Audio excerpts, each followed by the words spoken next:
Councilor Casey, are you online?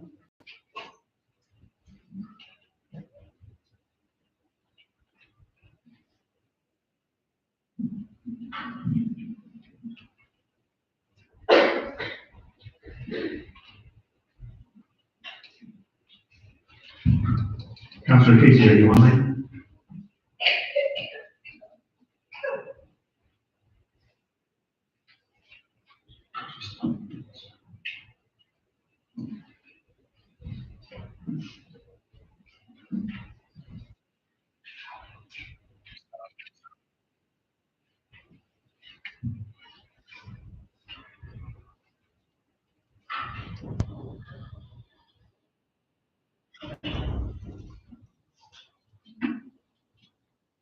Yes, we got you. Thank you, Councilor Casey. Welcome, everybody. I'd like to call the March 13, 2024 regular city council meeting to order. Ms. Cassandra. Mayor David Romero. Here. Councilor Marvin Martinez. Present. Councilor Barbara Casey. Councilor Barbara Casey.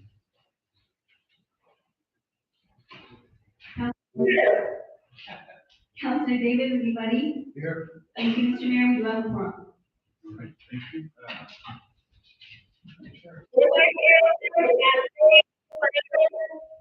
Yes, ma'am. We got you.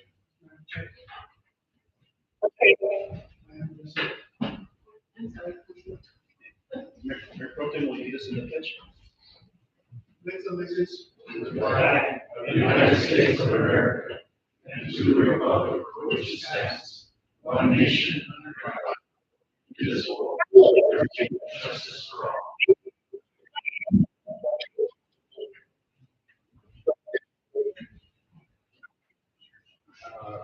Councilor Martinez will lead us in the moment of silence.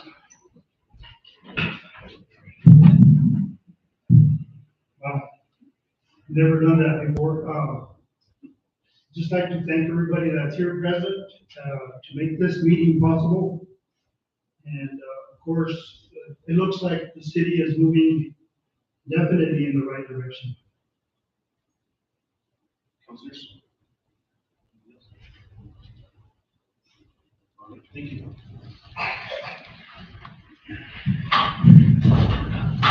Mr. Mayor.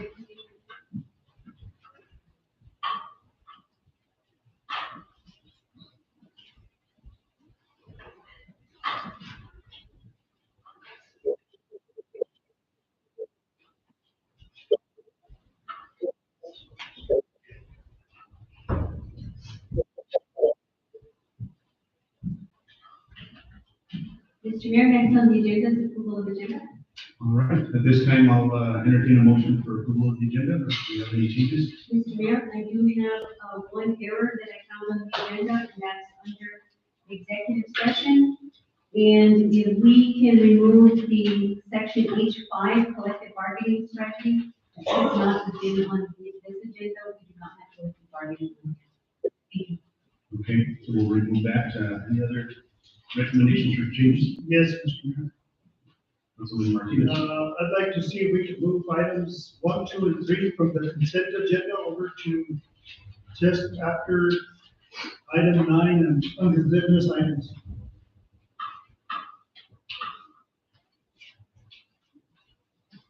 Okay. With that, I entertain a motion with those recommended changes. I'll entertain a motion. Motion by Councilman Martinez, second. Second by Councilman Ulibari. Roll call, please. Counselor Montoya. Yes. Counselor Casey.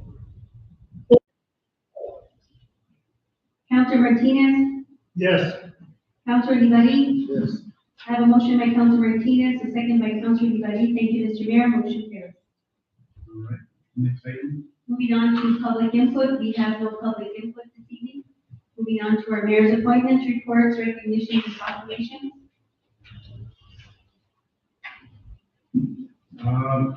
At this time, I just want to, as far as, I have no proclamation, but at this time, just a report. This past couple of weeks, have been very busy. Had a community meeting and work pertaining to the project Crystal Circle. Thank you, Councilor Martinez, for being there. Just continue to move forward. I just want to add, to the staff, we know that how difficult it's been with the change and being all over the place. That's been burdensome. But thank you guys for hanging in there and continuing to work as a team. We're trying to do as much as we can to fix the situation, so we can all get back together and start working at City Hall or whatever that may be. And also to the community, sorry for the inconvenience of what you're having to deal with. If there's any issues, please continue to make sure that you call the city manager's office if you can't get a hold of directors or departments. It's a trying time for us with all the move, but we're doing the best we can. So thank you. Lisa? Mr. Mayor, councilors report. Councilors? Councilor Casey? Councilors?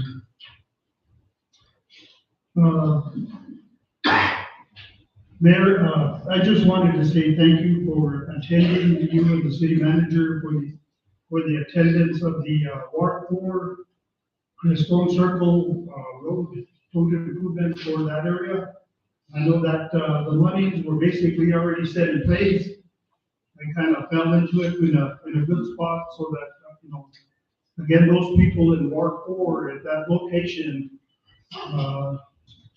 need to be grateful for the work that you guys have completed prior to me getting in, before I got into this place.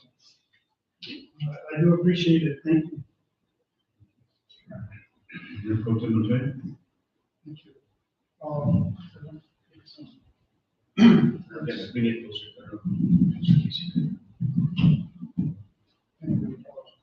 I'd just like to report that there are some citizens that have reported to me that they're having issues with the trash pickup on a weekly basis. One concern with 9 trash bins out on municipal road, airport roads, municipal road 250. They had 9 trash bins at the end, and they out since last Thursday. Our city manager will take care of that today. Thank you. But I keep getting calls about delays and delays. I'll get more into it when it comes to the works to city manager. But I think there's issues there that we need to address, and we're providing a service that needs to be provided. The other thing is that we do have a tractor trailer that we purchased a few years back. That's sitting over at solid waste. And I have asked that trailer be put in an auction, the next auction, so that we can, it's not the right trailer, it's someone made a mistake purchasing it. And I think we've got to try and get our monies out of it and put that money back into that fund. But the concern is basically the trash that's going all over the neighbors and those in that area. I think that we need to go out there and see if we can do some netting or some kind of fencing right around the structure itself instead of the whole area, because trash is flying, all neighbors everywhere. So we need to accept that. Thank you. Thank you. Anybody? Excited? Mr. Mayor, next we have our city manager's report. We have Mr. Tim Montgomery, our city manager.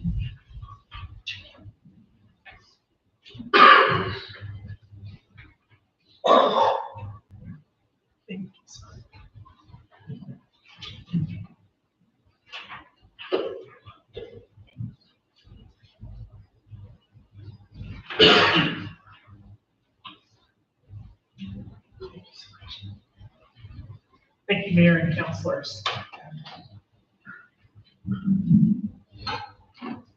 Okay, let me go ahead and take you through the presentation. We have several new employees to welcome to the city. At first, we have Carlos Archuleta, he's a laborer with Water Department, apologize. Carol Ariano, driver helper with the Senior Center. Feliciano Chavez, Field Customer Service Rep 1 with utilities. Savannah Gallegos, Facility Helper with the Senior Center. Joshua Hernandez, Field Customer Service Representative 2 with utilities. Fagan Midley, Maintenance Worker 1 with Public Works. Alyssa Romero, General Accountant for Finance. And James Vigil, Equipment Operator with Public Works. So I'd like to welcome them to the city. It's always good to see our positions start to be filled.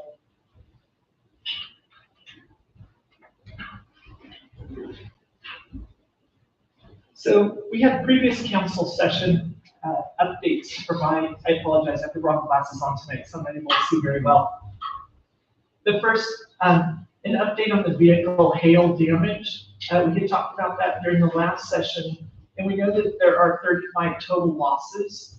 At this point, we're actively working on the RFP process to determine which vehicles will be replaced or repaired. We'll find out the cost of those repairs at that time, and then the payment for the losses of the overall shortfall of funds. We know that the monies coming in from insurance will not be sufficient to cover all the vehicles.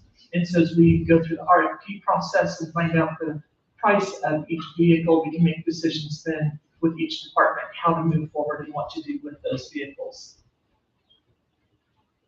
Rodriguez Park Phase 2, we discussed last time that we have about $2.6 million available. 2.5 million of that is for Phase 2, and there was some residual funds from Phase 1. We will be having a meeting with the design team to get us back on track with the appropriate design plan. We'll move forward then with the project. Right now, there's a discrepancy between the design plan and what the intent was historically to transition from one city manager to the other. There's just some gaps that we need to work through, so we'll be doing that with the design team. There's an update on the Senior Center. June Tafoya, where is June? June is our interim Community Services Director. June came on board and we met with the New Mexico, or I'm sorry, non-metro area agency on aging. We met with them in person.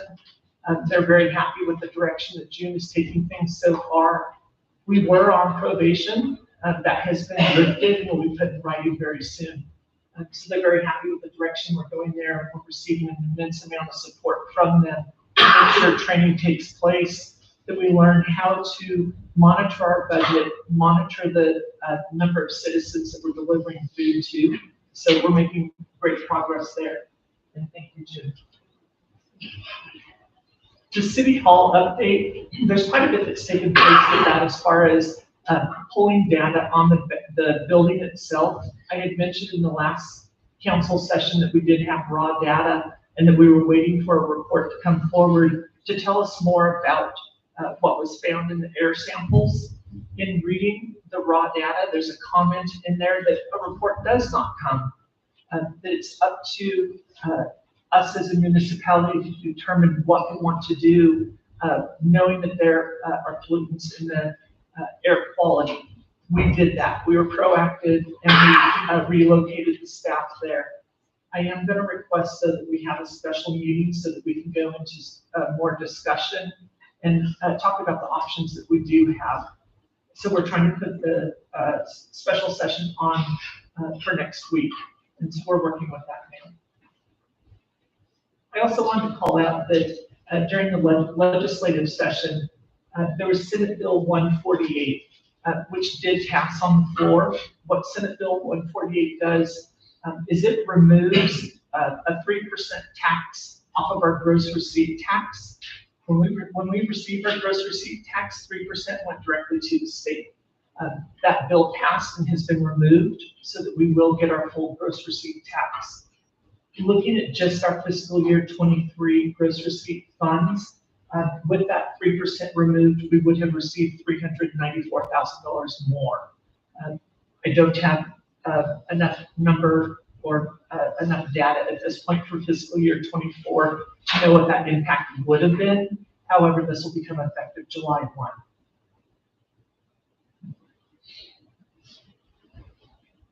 I apologize for having to move the computer. My classes are horrible.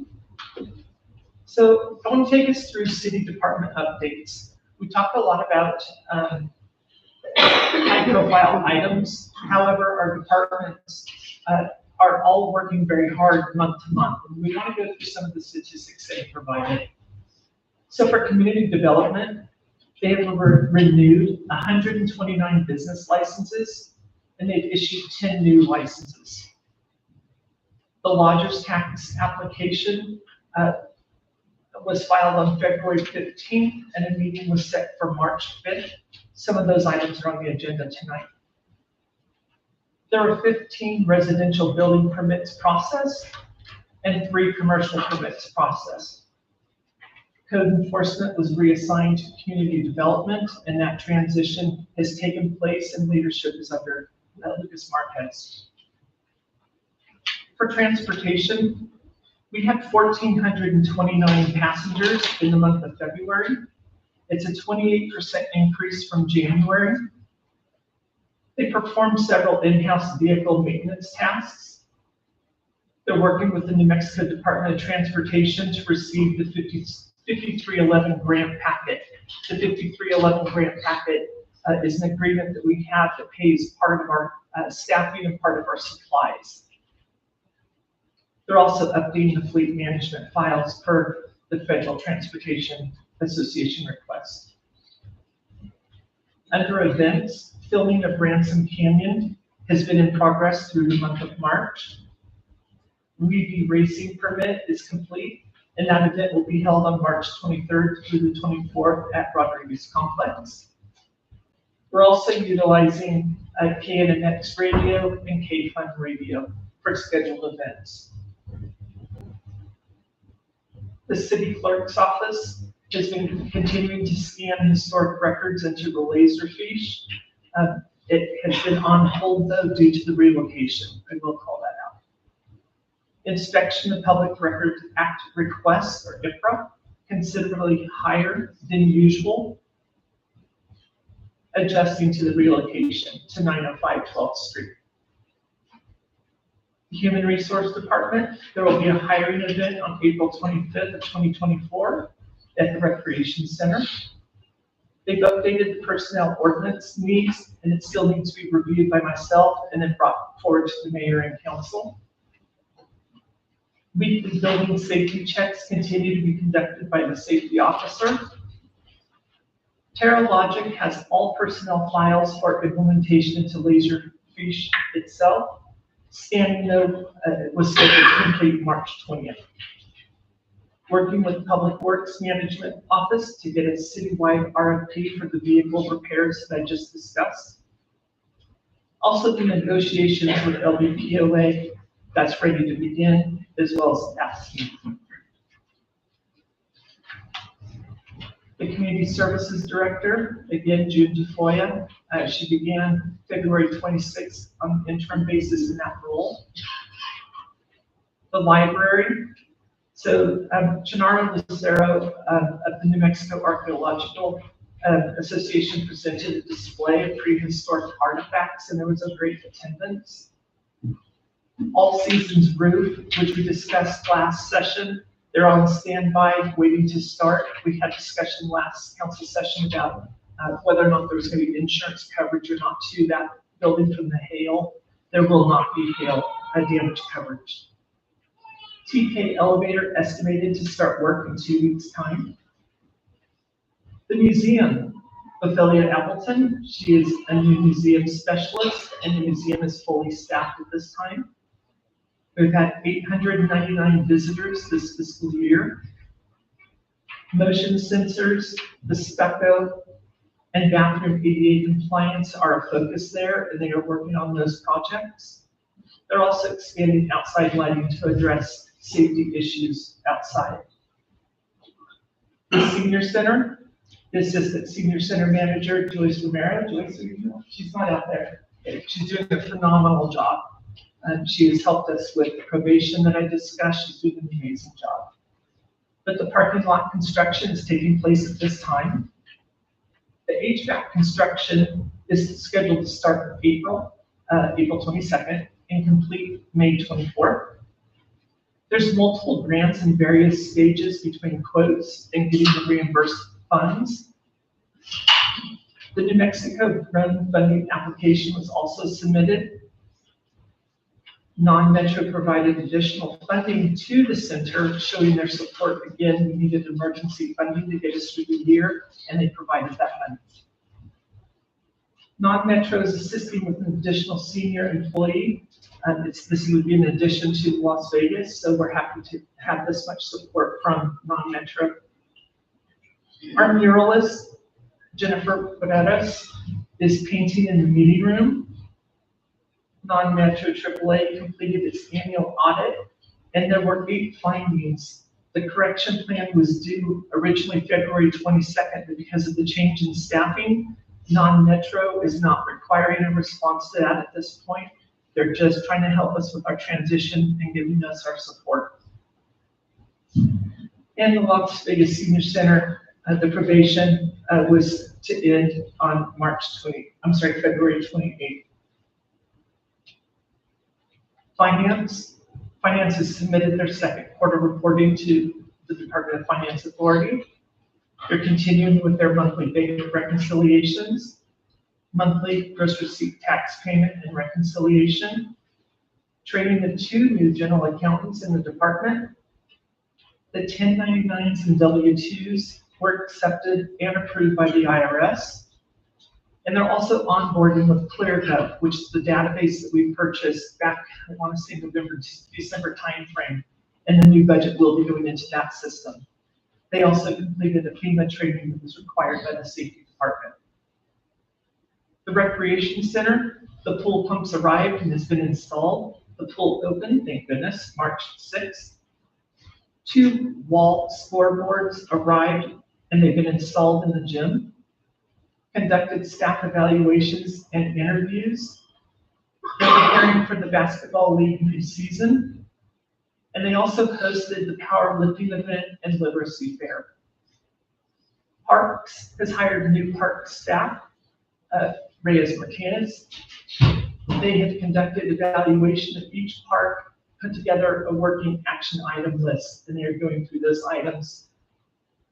They got quotes for the new steps at South Pacific Park. They're fixing the sprinkler heads at each park. They've installed chain link fence at Gallegos Field dugouts. They removed the particle board from the dugouts and added backstop padding. Installed new netting at Rodriguez Softball Field. Riverwalk maintenance and bench border is being prepared. New signage has been ordered and received for the remaining signage that had not been put up. The youth volleyball, co-ed mush ball, senior division basketball, racquetball, and pickleball league, and then summer youth program are all being initiated at this point. Maintenance of the park's equipment is needed. It's a call out of theirs, as well as replacement of vehicles desperately requested. Public Works, Legion Drive Road, it's 35 to 40% complete. The project was delayed due to the winter conditions. However, the contractor is working on curb, gutter, ADA compliance, and drainage improvements, and the construction will commence on March 25th.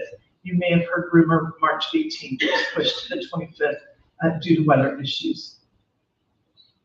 Hot Springs Road improvement from San Miguel to Morris Street. Public Works met with the engineering contractor on March 6th. Start date is still pending. University Avenue Road Improvement Project is 100% designed and was out for construction bid. The project is coming to council for approval to award. Great Blocks Phase 2 road improvements from Jackson to Douglas. The PO has been issued to Miller Engineering for the planning, design, and project management. Meeting with Great Blocks and City held on March 11th. Engineering has been informed of direction to take with the design of Crestone Circle. The PO has been issued to Miller Engineering for the plan and design phase. The city was unsuccessful with receiving the match waiver for this project. So the city share will be $100,000, which is 5% of the project cost. The city held a public input meeting with residents on March 7th. Apron taxiway and taxi lane, pavement seal and marking. The notice to proceed was issued in early spring. Weather has been a contributor in the required application of materials. So the start date is now April 15th and completion May 30th. Lighting and signage project at airport, this is the phase 2. Notice to proceed was issued with a start date of April 15th and completion May 30th. Independence Avenue is about 50% of the sidewalk has been formed and poured by JJ and Sons. As of March 11th, the project has recommended with concrete work. More public works. The Las Vegas Municipal Airport ordered the new Batwing zero-turn mower. I don't remember that coming through council. They met with city and contractor on water line repair. Worked with PNM on removing the meter to the old shack. All scheduled cleaning and maintenance of this facility was complete. From the streets division, pothole patching is taking place throughout the city.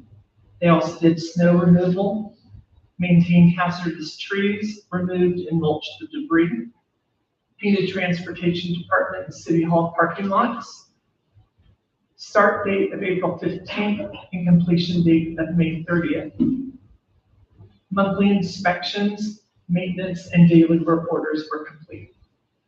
Under public facilities, they also did snow removal, installed plexiglass on window frames at the Public Works garage, installed lighting at Bridge Street Fire Department, installed vertical traffic lights on 8th Street and National Avenue, installed 50 new LED street lights on East Drive, West Drive, and Vegas Drive. Monthly inspections, daily work orders were also completed. I'm almost there, you guys. Utilities Department. For gas, 82 work orders came in, 8 leak checks, 2 new services, and 28 pilot lighting orders were complete. For customer service, 901 work orders, 11 detailed water consumption assessments or audits were done. Field customer service, 308 work orders, 65 line locates, 104 leak checks, and 10 delinquent tags replaced. Solid waste received 1,008 tons, 28 provides were put out there, 15 were removed, and 20 repairs were done. With our water reservoir storage, Peterson has 200 acre-feet, which is 94.8% full. Bradner, 301 acre-feet, which is 96.7% full. Story has 702 acre-feet, which is 87.7% full. When we look at our total reservoir storage, there's 1,204 acre-feet total. Peterson consists of 15% of that total. Story Lake, 53%. Bradner, 23%. And the remaining capacity spread out across the different reservoirs is 9%. I also want to call out that we've had a lot of community outreach and city activities. I've been fortunate enough to go on ward tours with Ward 1 and Ward 2 from the councilors. Thank you both. We've also had department tours. I've been able to go through Public Works, wastewater, reservoirs, Peterson Dam, and the water treatment plant. We've also had several field visits this month with Alta Vista Hospital when they had the new purchase and met the CEO. Chavez Street, Rio Gallinas Elementary School, which is pictures of the mayor here reading Cats in a Hat to the kiddos for Dr. Seuss's birthday. The National Regional Housing Authority, the El Criston Public Information Session. So there's some pictures there. That is my presentation. Thank you, Tim. I know maybe so many of us didn't anticipate this, but it's shows your effort in trying to be as transparent in what we're doing. You know, sometimes some departments are doing so much and they're not acknowledged of what they're doing. It's just interesting. So, councilors, any questions? Yeah, Mr. Montgomery, so you mentioned the auto damage, no damage. What about the buildings? So there were 5 buildings that need to be reassessed, and that's actually in process. Charlie, do you have a date on when that may take place? The 20th. The 20th of March. And then also, you're looking at quotes for the South Pacific Park. And have you gotten any at all? So yes, the quotes I got so far are 20,000 for those steps. And we just currently don't have that in the budget. That's one reason I haven't moved forward yet. What about the scoreboards at the Rodriguez Park? So the scoreboard for Rodriguez Park, let's see, is Arturo here. Arturo, are you able to speak to that for me? Yeah, it's just supposed to be a Friday, they, changed the date to April 4th, the delivery, so. I don't know if you're able to hear that, but they're supposed, I didn't hear that. okay, this is supposed to arrive on Friday. Oh, okay. And what about that investigation on those scoreboards? There's nothing has been found on those, so we went ahead and moved forward with purchasing the new boards, and we did not have an insurance claim yet. I too also want to thank you, Mr. City Manager, because, you know, it is a lengthy report, and I know I was going through it myself and didn't go through everything that's on there. But, you know, there's a lot, and a lot of things, you know, things that are happening in the city. And this is good for transparency towards our community and our constituents. The updates on the water is also very essential. It should be done at probably every meeting, I would recommend. I do have one request that we go ahead and start a process where we identify all the vacant lands that we have, the city of Los Angeles throughout the city. And we have probably about 8 of them that I can think of off my head. And see what process needs to be done so we can get rid of them. Whether it's fair value market or through the state or through bid or whatever process might be possible. We start getting information so we can start actioning them out or getting rid of them because we're not using them. A lot of those have been there for 20, 30 years. And some of them being some that we have abated that people are interested in. So I think that we are, as mayor and council, we have to decide where that money would go. I would recommend that we go towards a fund for a new city hall. But we'll reach that step whenever we get there. But I would request to go ahead and proceed on that action towards those properties and see what we can do. Thank you, Mr. Mayor. Thank you. Councilman Lebody. Mr. Montgomery, what kind of security do we have at the rec center and now that the little league's coming in? Can you talk to the chief and see what kind of security we have on it? Because we had some incidents that's been happening at the rec center. Our residents are arguing about some stuff and but I don't know if you could set something up and talk to the chief and see what they could do for when they're having games and all that. Yes, and I agree, there have been multiple issues that have taken place. We have felt that during the orientation of our staff as well as our coaches as they come in, we emphasize the intent of the leagues and that this is about kids and making sure they have a safe environment to be at and that we conduct ourselves appropriately. We also felt that during that time it would be important to have police walk through, just casually walk through and assess the building and see how things are going. And so that's something that we do want to do. We don't have a set schedule of the security itself. Thank you for your support. So I just, to add to that, was it Rodriguez or for the rec center? Rec center. Or both? Okay. Okay. We've only discussed the rec center, not Rodriguez. Councilor Casey or Councilor Martinez? Councilor Casey?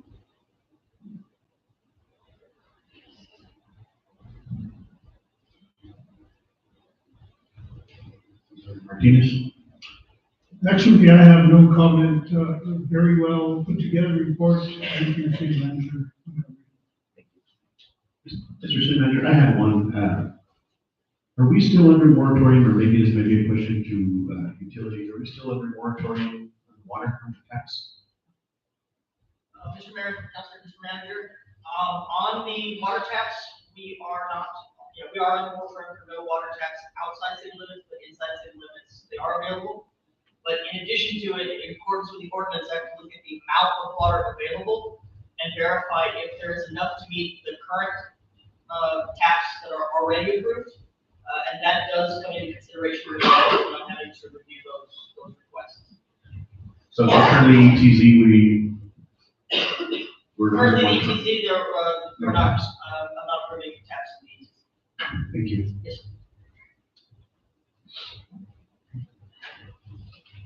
Councilor Casey, one last time.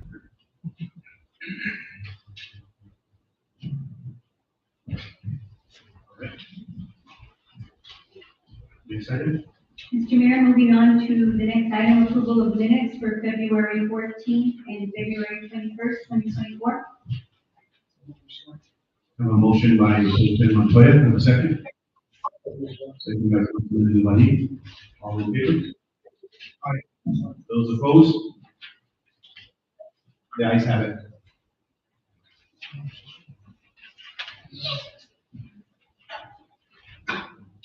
Moving on to our business items. Item number 1, presentation by New Mexico Highlands University Regents speaking on a proposal to preserve the Highlands University Torres Golf Course for Las Vegas and consideration to provide funding in the amount of $60,000 annually for 3 years. Good evening, Mr. Mayor and councilors. Thank you for this opportunity to present this. My name is Bill Garcia. I'm chairman of the board of regents at Highlands University. Mr. Garcia, if you don't mind,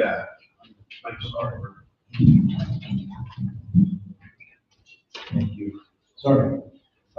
With me this evening, Dr. Miller would have been here, except his daughter is getting married on state. So Dr. Brandon Kemper, chief of staff, is with us. I think many of you know Aaron Ford, who is our the fiscal agent for the committee and in the finance department. And Dave Lapierre is our recently promoted governmental affairs manager, who you'll be seeing a lot more of in the future. One of his responsibilities is to reach out and coordinate and communicate more with all of our governmental partners. So we'll be seeing that in the future.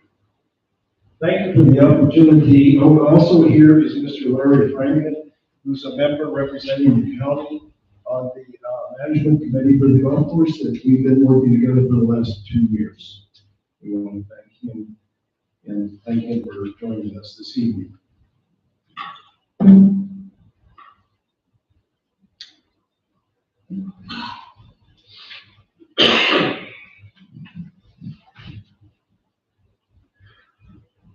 Preserving the Gene Torres golf course is what's the problem here?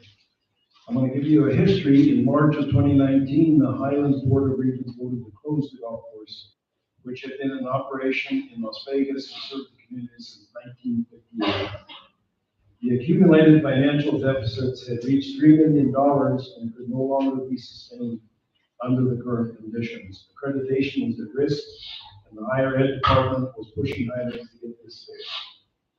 What resulted was an innovative partnership with Highlands, the county of San Miguel, and the city of Las Vegas. Each partner committed to providing funding for the next 2 years in order to reopen the course. In addition, Highlands was proposed to bring forth a plan that would use the vacant golf lots on the course to build homes on. The plan included dedicating lots for commercial leases.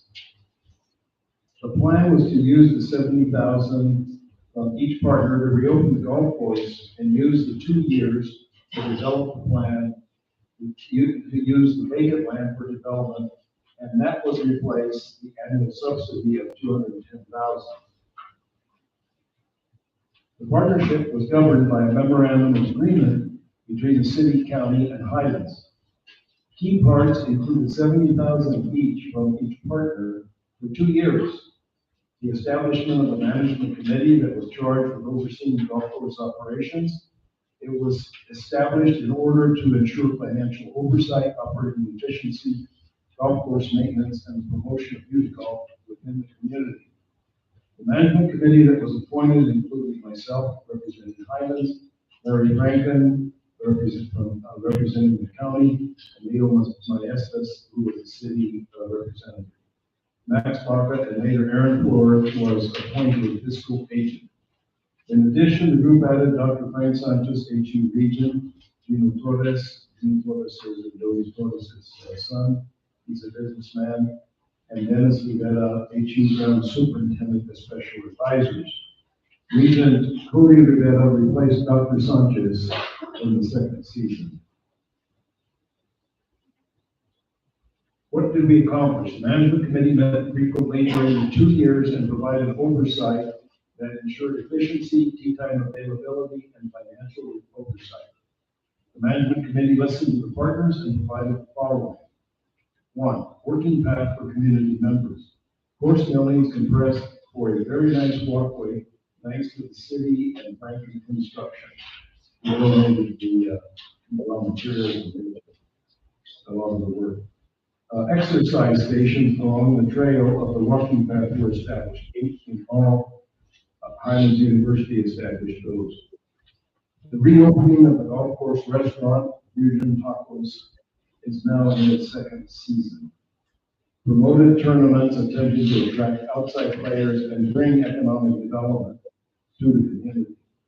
Minutes of the meetings were sent to the offices of the mayor and county chair as they occurred. Now, what were the results?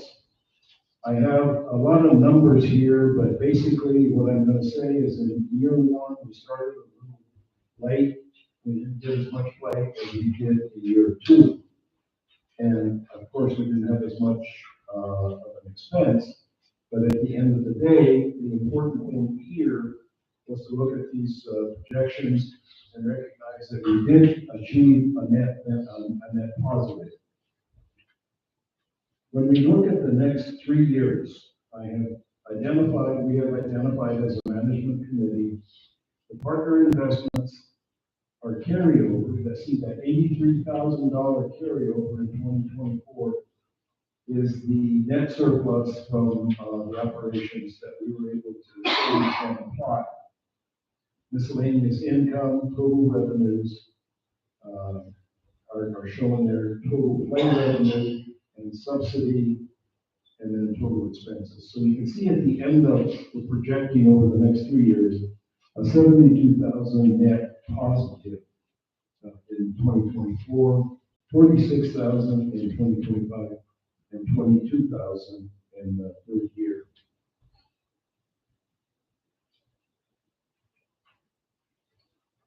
And I'm going to go back. I think I missed it.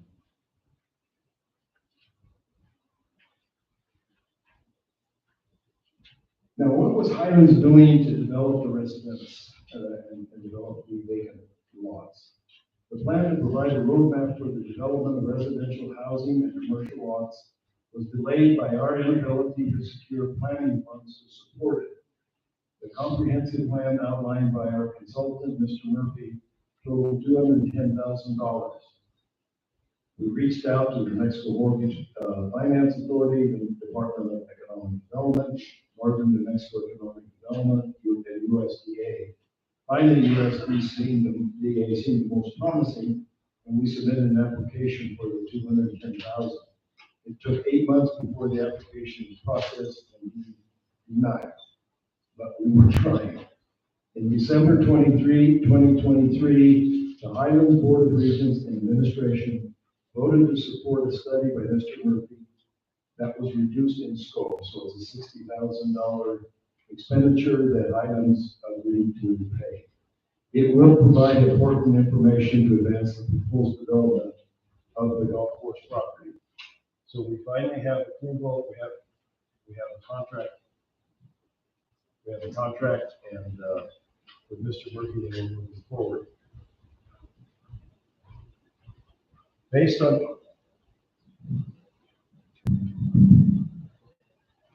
Just. So based on the management committee's review of the previous 2 seasons, it was agreed that the following recommendations be made. 1, continue the partners' investment and keep the golf course operating. 2, establish a new memorandum of agreement between the 2 partners. 3, cut the subsidy from $70,000 to $60,000 to the partners for the next 3 years. And 3, Highlands will fund the Murphy study, which will complete by July 30th of this year. And of course, we will share the results with our partners. We respectfully submit the proposal for continuing the investment that will allow the Gene Torres Golf Course to continue operations for the next 3 years. Over that period of time, the study by Mr. Murphy will be completed, and we will understand the feasibility of whether it makes sense to continue, and if it does, provide the plan with all appropriate detail.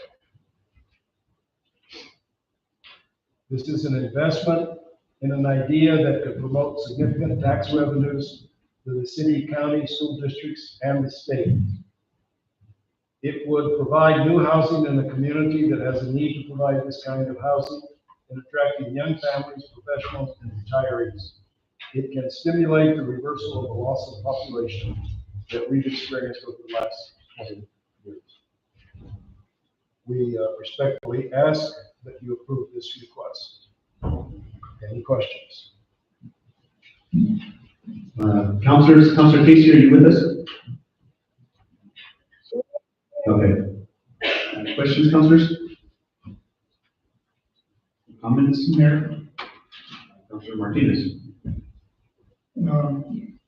I know that you and I have talked, Mr. Garcia, in reference to the golf course.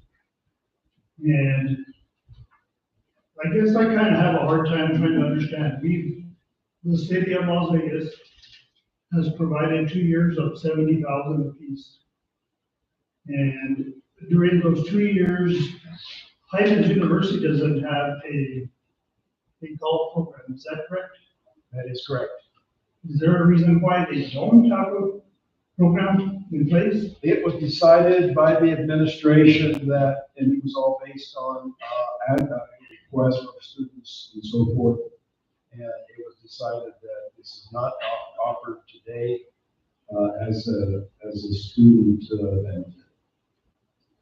Okay, well, because if it was offered at any point by the university, is it true that the monies to operate or to fill that void for the students, the population of the students that do go to Highlands,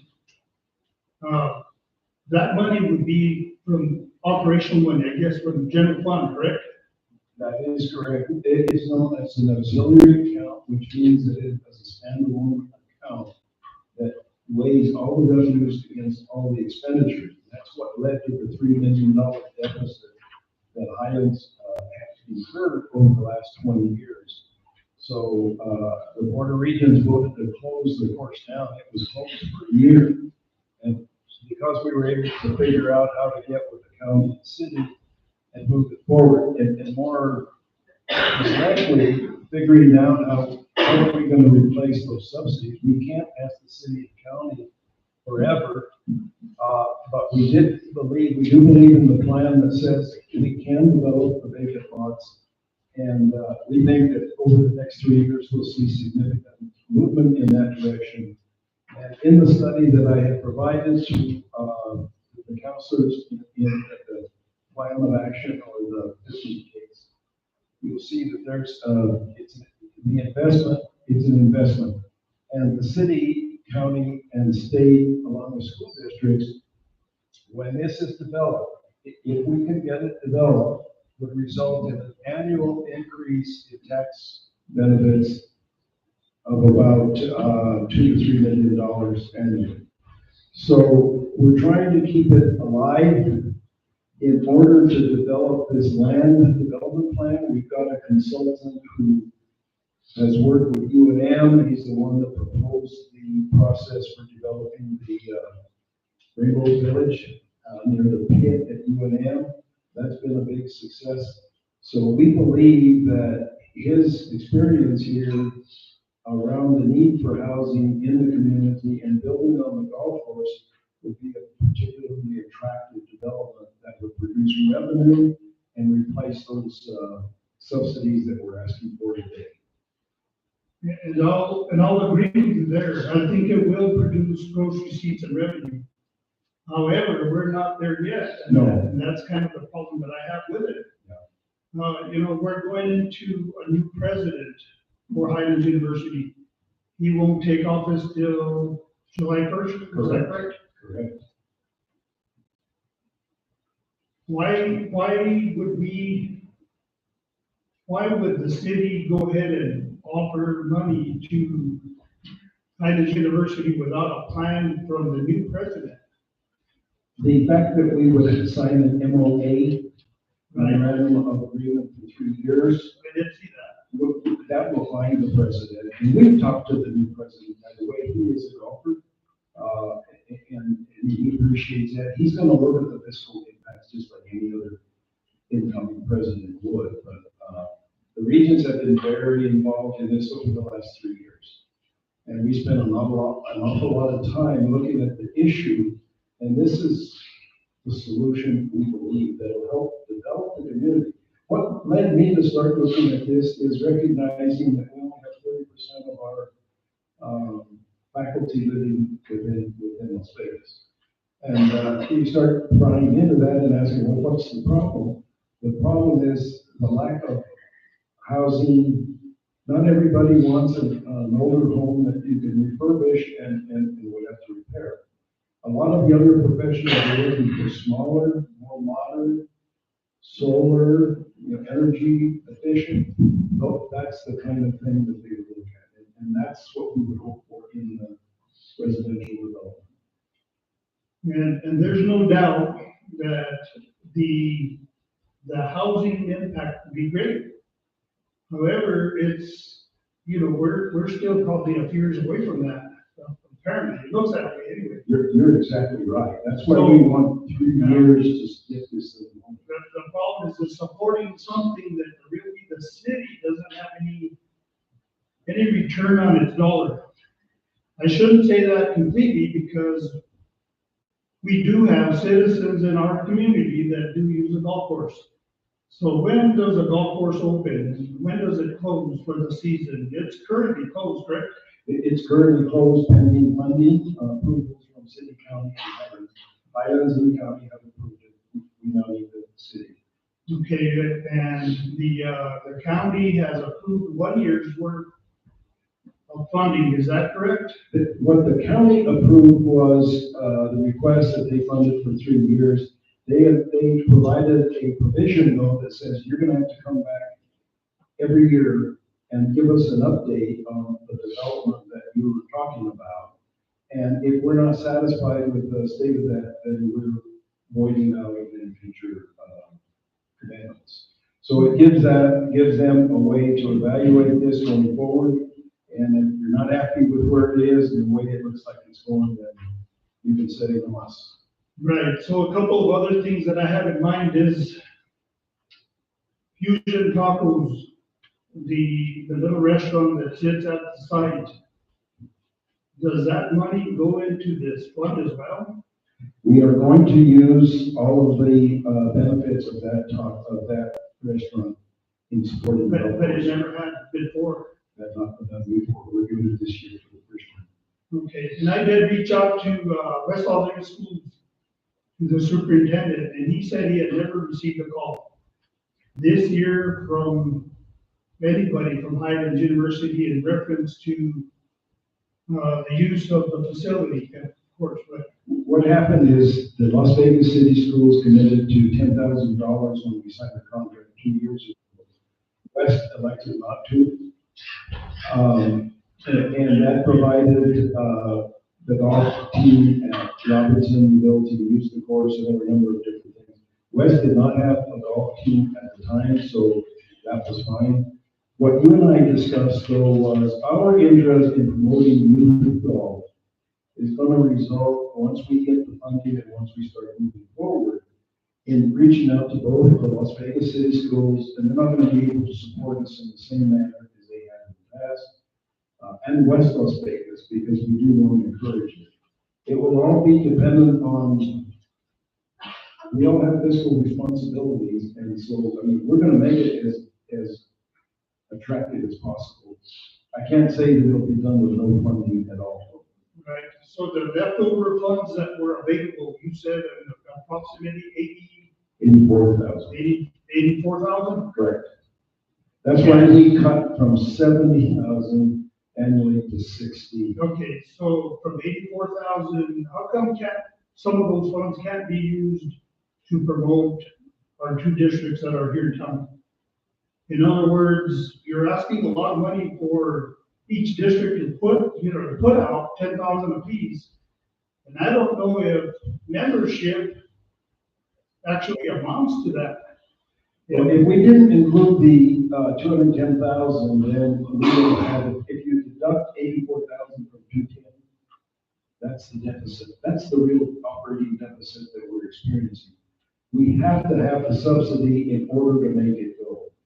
And each year we use part of that subsidy in order to defray the ongoing expenses from next year. So, yes. Cole, give me 1 second, Councilor Casey. Yeah, I guess I'm done asking some questions. I just wanted to kind of get more of a feel, where it's going, and I know it's got issues, and I know there's, it's one of those things that my father, and if you've ever been in business, if a business is not making you money, get rid of it. The way that I looked at it as a region in Highlands was this is a community amenity. It's a quality of life issue. If Las Vegas is going to continue to be attractive to people to come in and live, we need to preserve these kinds of things. If there's not a way of doing it, if there's not a will within the community of supporting something like this, it will close. And that, to me, would be a tragedy, because it would be, when you start looking at economic decline, that's the kind of thing that happens. You close one amenity after another because of expenses. And Councilor Casey, go ahead.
Councilor Casey, I may have confused people.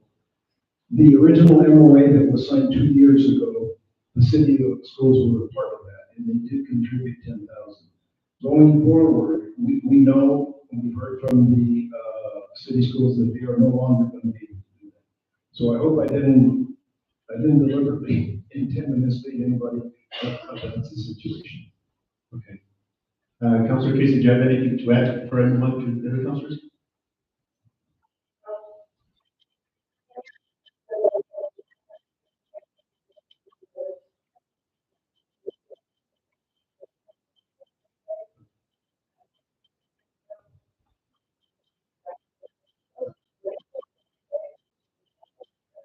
So just for clarification, what he did state is, when the MOU first when all the entities got together, 2 years ago, City School did commit to the 10,000, but he did confirm basically what you said is because of your situation, you were able to. So he just confirmed that.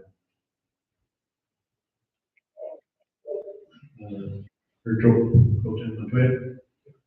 Mr. Garcia, welcome again, and, you know, it's pretty bothersome for your $3 million in rent.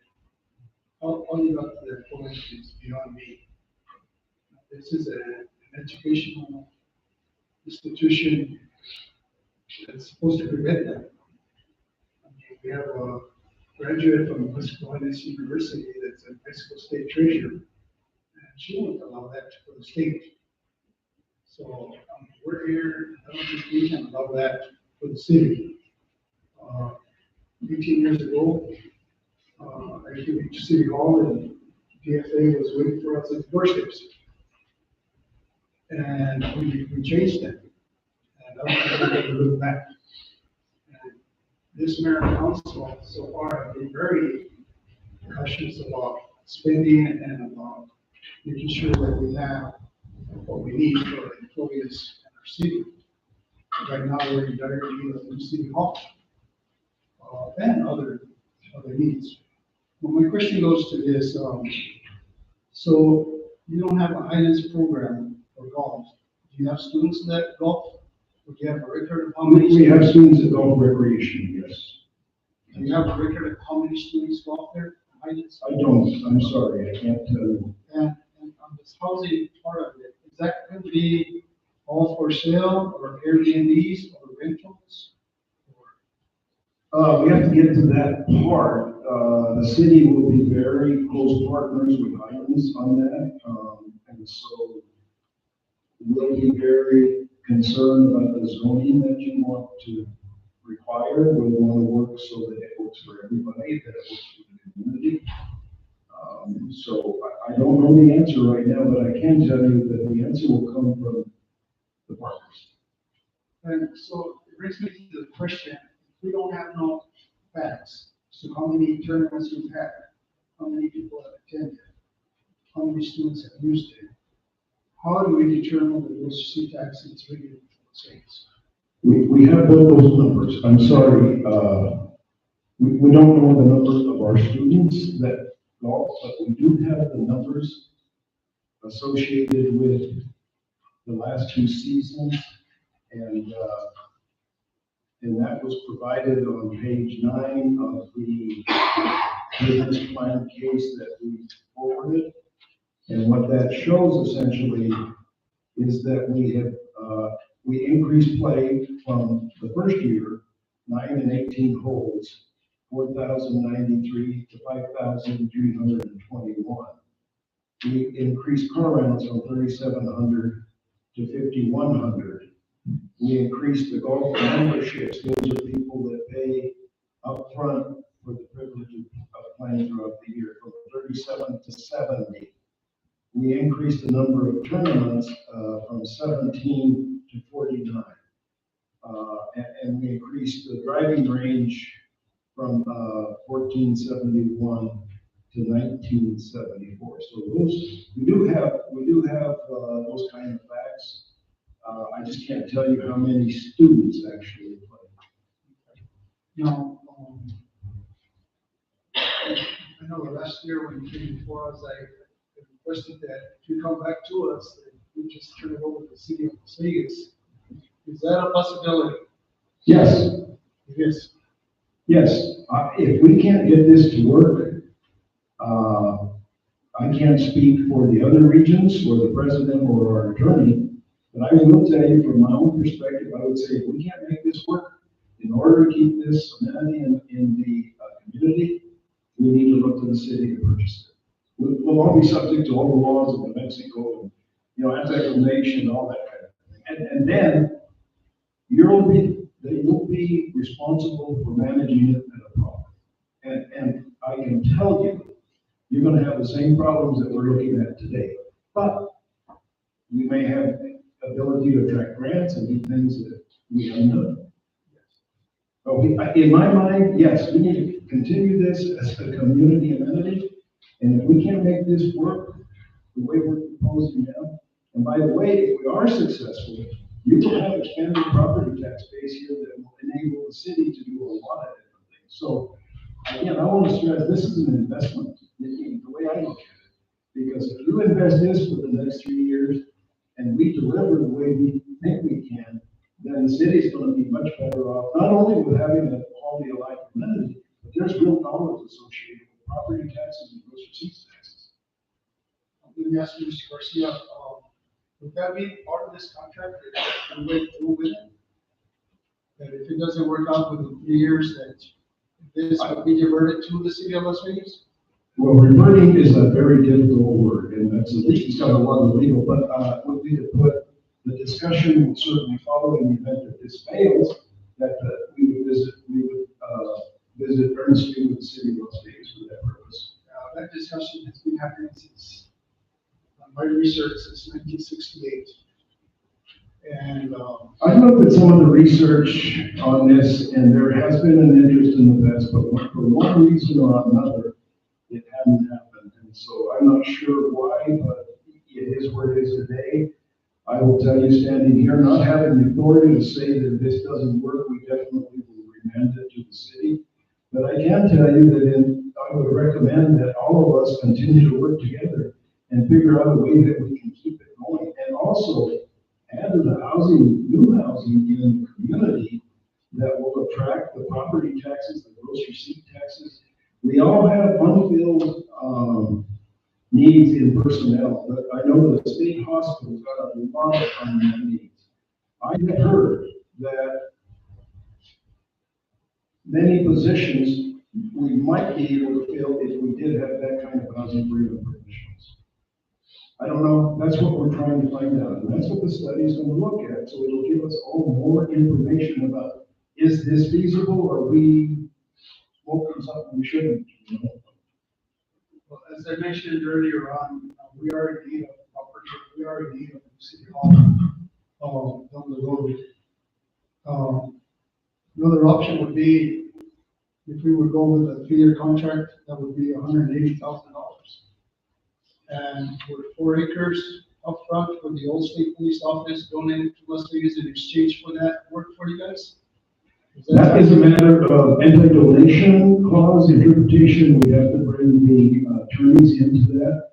I can tell you there have been other interests that have indicated a similar interest, so we would have to go through all that. I don't think we can put it in the MOA. But if you're listening to what I'm saying tonight, we need to keep this thing here. We all need to work together. We all need to figure it out. This is one way. I think it'll work. If it doesn't work and there's a better way, hey, I'm open to it because I don't want to see that go forward. Well, our term, basically, most of us, except one counselor here, probably is going to stay on beyond 2025, November. So I, for one, would hate to pass something that some other administration will have to deal with. You could require us to come back just like the county every year, and if you're not satisfied with the way that land is being developed, you can say in the MOA, we will not fund you going forward. Yeah, because you included the 40,000 from the county on your 2-year projections on here, for 3 years. Which that's either here or there right now. So it's for number wise, 40,000 on your numbers. What page is that, Councilor? I'm drawing a line here. I actually don't even have the page number because it was handed to me. And Okay, we're asking the county for 60,000, the city for 60, and Highlands has already agreed to 60 for 3 years. I understand. Thank you, sir. Thank you. Mr. Garcia, just one thing that, being probably involved at the beginning when we did kind of start the discussion, I guess my frustration, I think I've already explained this to you, is that we've already done this for a set amount of years, and we really, I hate to put it this way, don't have that development plan or anything yet, right? And it comes to the point too where we can't just say, well, we're going to work on the plan every time you come before us and then give us 3 more years. I think that's frustrating to us, especially as the councilors mentioned here, is that we have a lot of needs. I mean, our PD, our police department. If we could have a golf course, but if we don't have enough police officers because we're not paying them right, there's like a lot of priorities that the city has, and you gotta be very careful as to, how we're spending our money, just as you guys are coming before us to ask for this money, right?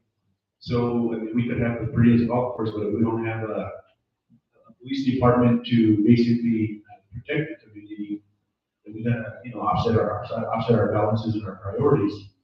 One of the things that from the last agreement to today's agreement before us was, I was under the understanding, I think, when we had that meeting with city manager and myself, was the fusion talk was the least to that.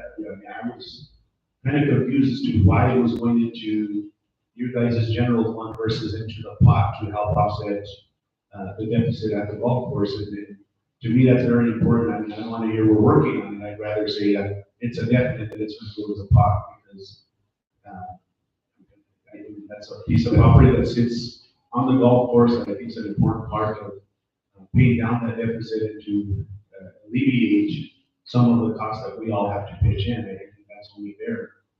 I talked to the president about this, and he's in agreement that we would use the net proceeds from the restaurant to support the golf. So that will happen. The other question, I did call Chairman Garcia prior to this meeting to verify this. Was hearing 2 things. One thing that they had only done 1 year, and the other part that you say, and I don't know, I guess we'd have to probably look at the minutes, but what he told me is that they only approved it for 1 year with quarterly reports, meaning quarterly within the years the way I took it. We haven't seen the final MOA. What was discussed in general with the county was that they actually passed the resolution to fund it for 3 years, but they wanted a condition in there that said we would come back annually and report on the development of the land. And if you were dissatisfied, if the county was dissatisfied with it, they could avoid any future funding. So maybe it's semantics, but that's the way the conversation went. Since then, I know the county has had a meeting and they had other feedback. I'm not sure where that all is, but if the city would care to fund it going forward with that proviso, none of this will happen unless the MOA is signed by all 3 entities. So every city attorney, every county attorney, every Highlands attorney is going to look at this to make sure that all the interests are preserved and nobody is taken advantage of. Okay. Mr. Mayor, Councilman Martinez, and then maybe get input from the city manager. Go ahead, Councilman Martinez. okay, well, you know what, let's do that first. Let's go ahead and get input from our city manager and from the first place. And I'll be back here. So, Mayor, the things that are going through my head, we have donated in the past, and I assume that went through the attorney to know whether or not we can donate to the golf course program. That was something that I've been trying to get an answer to make sure there's no issues with donation. The second thing that goes through my head is that I do support community activities, and that's trying to increase what we can offer to our citizens. But I also feel that it needs to be across a broad range of users, so to speak. In other words, youth programs, senior programs, different things that can be afforded to the citizens. I don't know what the individual membership costs would be, but that would be something that I'd be eager to know about. On the flip side, I'm also thinking about the building and the city hall needs. So those are things that are going through my head myself. I'm not quite sure what type of recommendation I would make. Councilor Casey, there's one more round and we'll. Do you have anything?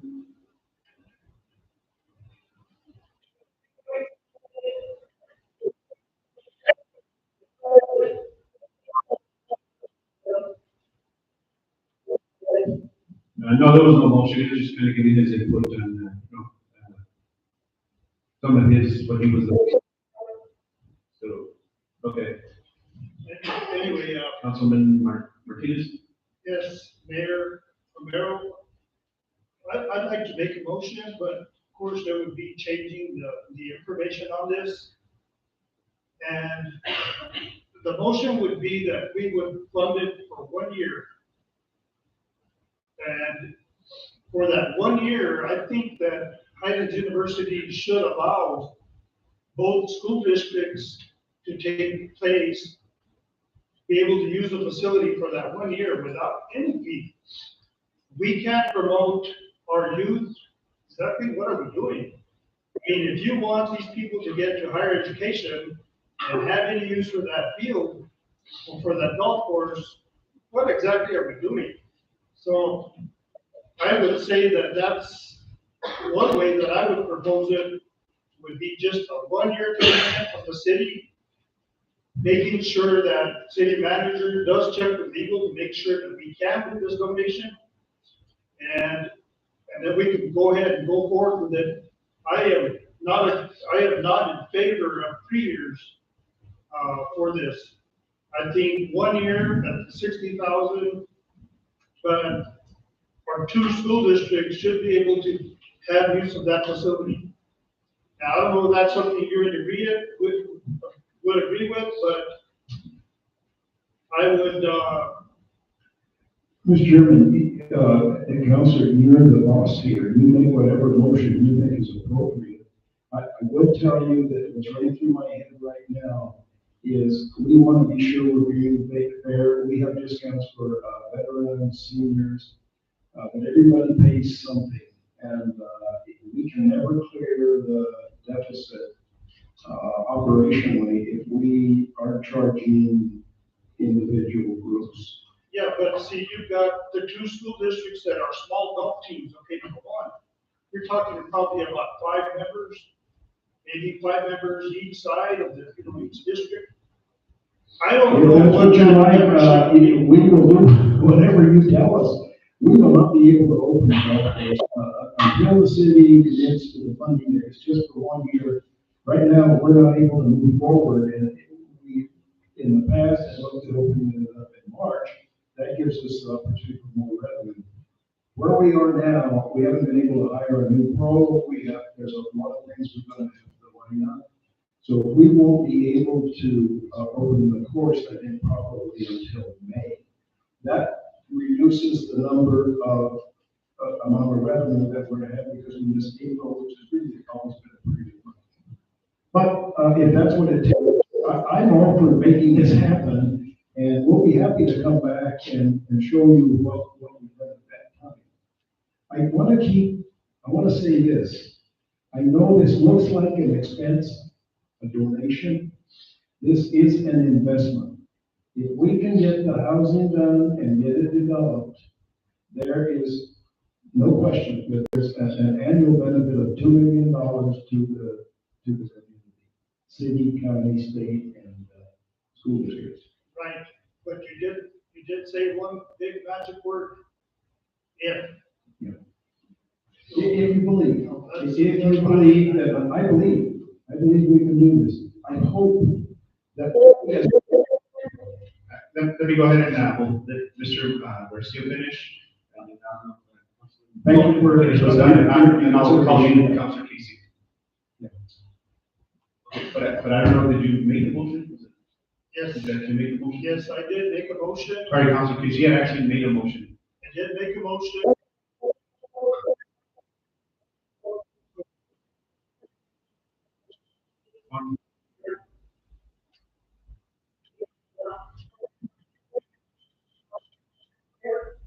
Yes.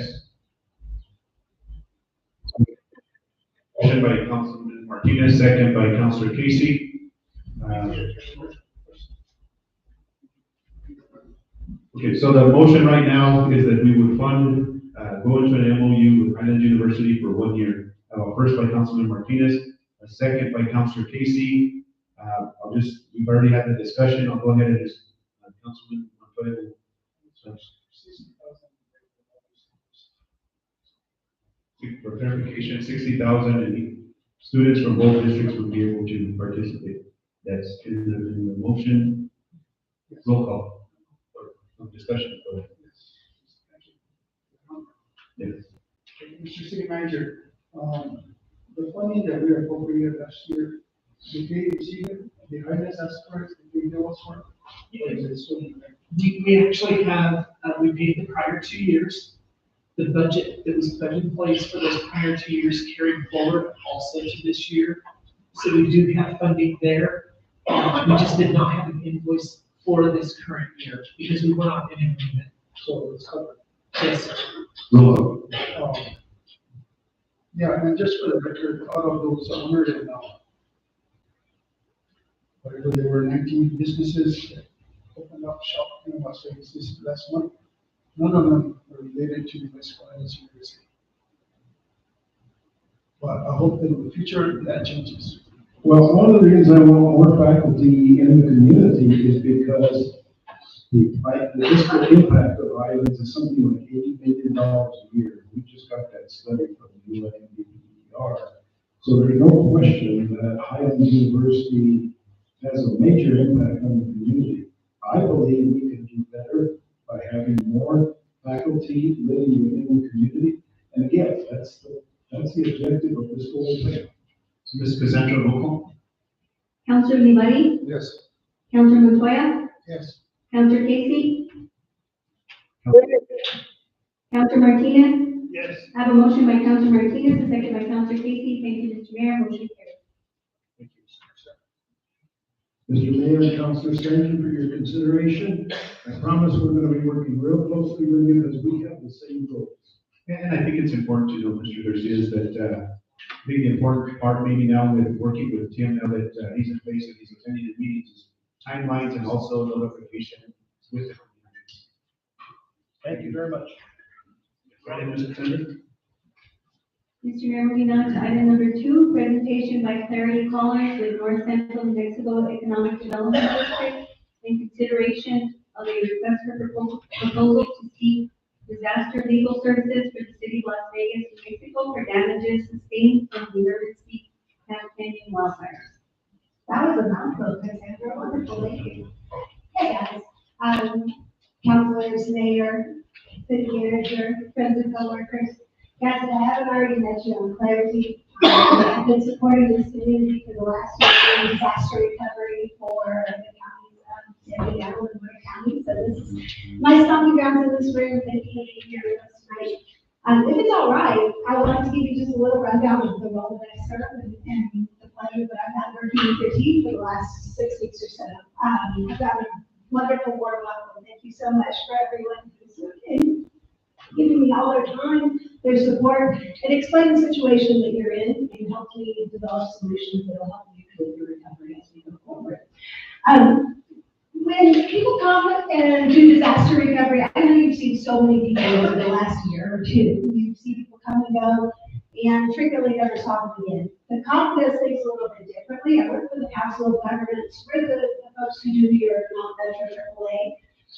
And we also support the counties with a number of things like grant writing, programmatic assistance, and a lot of technical assistance. So specifically what I do is I provide technical assistance for disaster recovery, and I do a lot of advocacy in supporting your needs at the state and federal levels.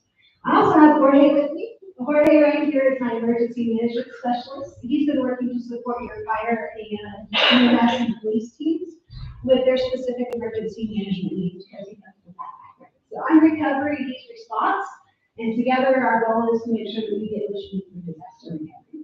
We also live in this community. I live across the street. Jorge lives on top of the street because he's great. We enjoy being part of the communities that we serve, and we're here with you every single day. So that's the spiel about us and what we do. To talk a little bit about where you were at when you came on board. Disaster recovery is a science in and of itself. It's a pretty complicated thing. It's not as straightforward as we wish it was. And without clear guidance on how to successfully accomplish it, frequently you don't get very far. I wish it was easy, but it's not. coming on board, the city has, the most progress that I've seen is the wastewater treatment plant. Maria's done an amazing job of really identifying your needs and working to put plans together for it. But what I haven't seen is the cash flow that I would like to see going into your city. And a lot of that is because it's a really technical process. I went to school for 4 years to be able to tell you how to work PFPA because it's not simple. And the claims office is a brand new program that is being established as we speak. It's not even an existing program that anyone knows how to navigate. So navigating it is really a challenge. And when I came on board, you guys had about 8 projects that were well defined, and had received funding, complete funding for almost none of them. There's a lot of unmet needs in the city. I want you to make sure that you have the resources in place to get it what you need out of the system as it stands. And I'm only one person, right? I can only do so much, and I support the 2 counties, local governments, and do a lot of different things. First, I want to make sure you guys have dedicated staff who have the skills and expertise that you need to be successful in recovery. We have identified over the last 6 weeks about 39 projects. So that means you have about 8, we have at least 40 that I know of that should be funded by federal dollars to help your community recover.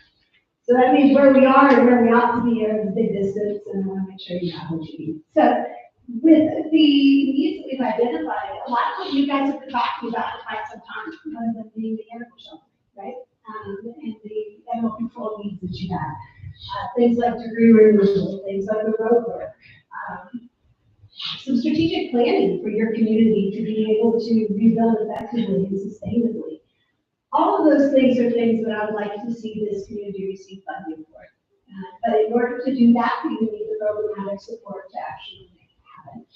So when I do a really very rough estimate of your damages, I'm going to say that they are at least 400 million at the absolute least.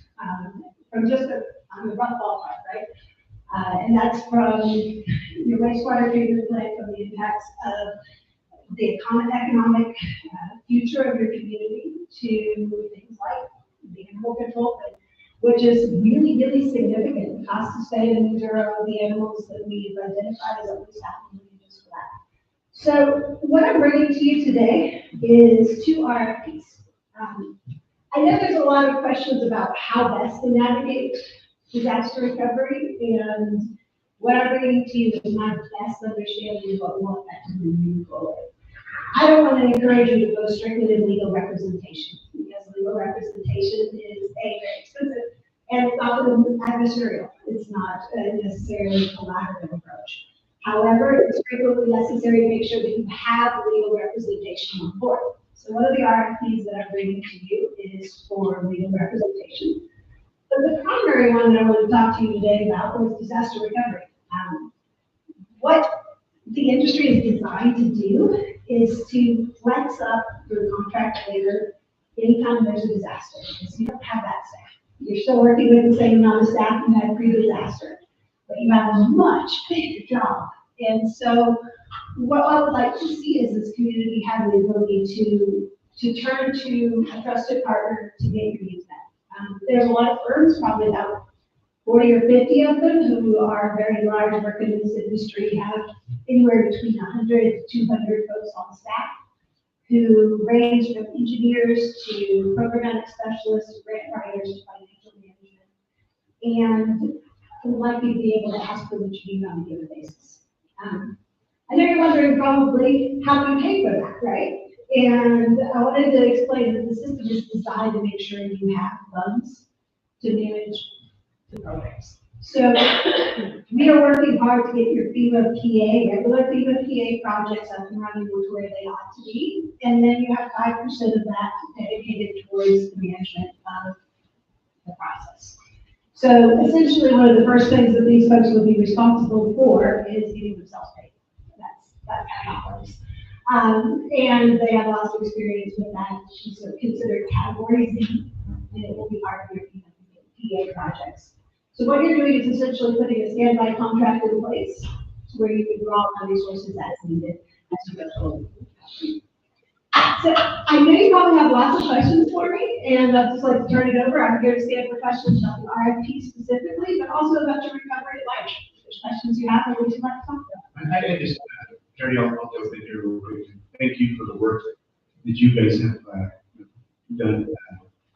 When I stepped into this role as mayor, the concern from council, the governing body here was, don't drop the ball with FEMA and that. So, bringing everybody, specifically you and FEMA and everybody together. And once we got that together, we brought in from roads and every single department in the city of Las Vegas, and that's where all these projects that you put together, which we were discussing it, but we never really put the ink to the paper, right? And I think that's where we're at. And now that you're seeing the city's needs, it's bigger than what our staff can handle, and this is why we're at today. I just wanted to tell everybody, and Terry has been an asset, of course, to the county and to Florida County, but now to the city of Las Vegas. We started to be ahead of the 8 ball, and we probably have some money in the bank, and we have that 5% to be ready for this, but we're getting there. I made the commitment to the governing body that, and also Tim and hiring Tim, because that was one of the main focuses. Make sure that we don't drop the ball unless we can get this community down, so we're on top of that. With that, I'll open up discussion or entertain a motion on the first item, or what's the pleasure of the council?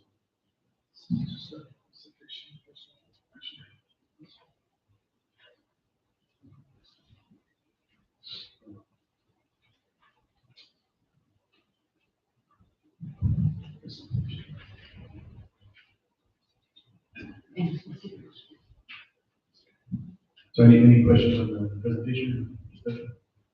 Next item. So, Mr. Mayor, this item also includes a consideration to go out for an RFP. For the first one is for the legal services.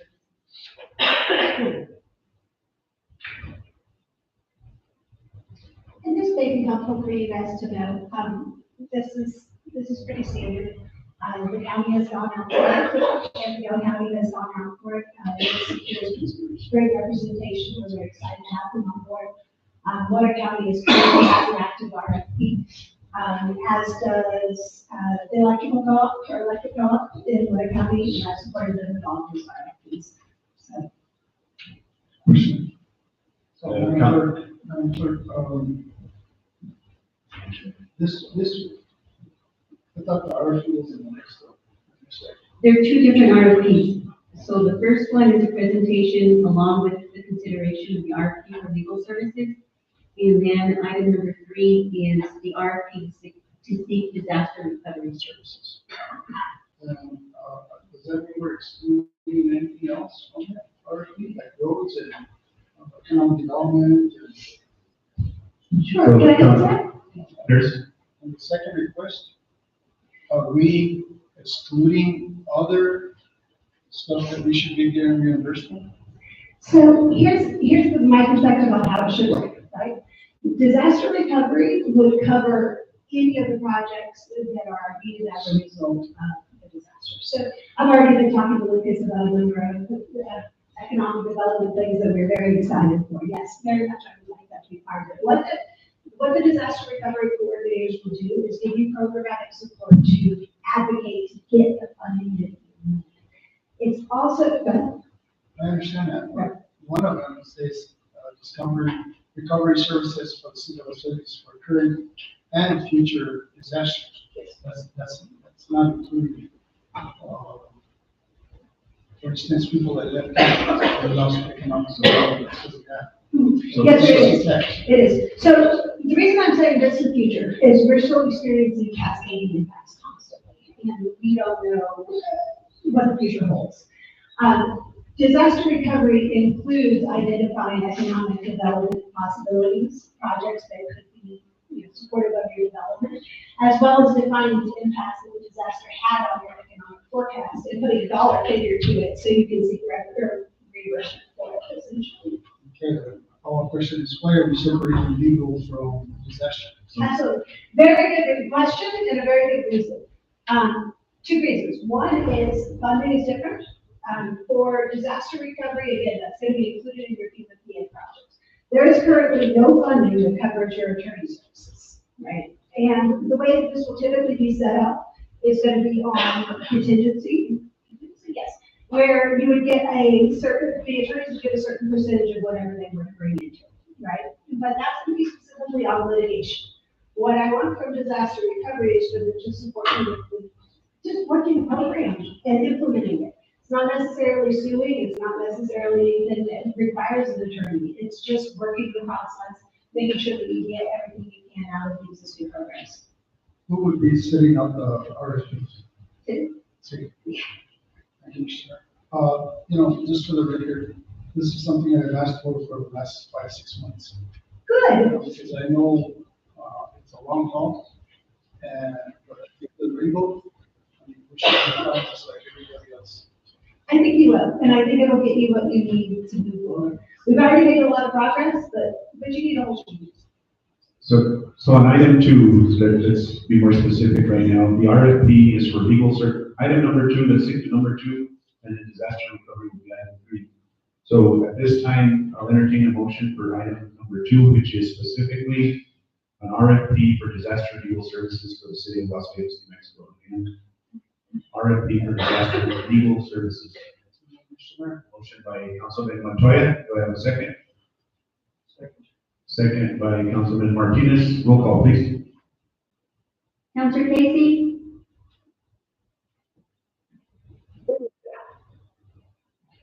Counselor Martinez? Yes. Counselor Montoya? Yes. Counselor Ivani? Yes. Counselor Casey?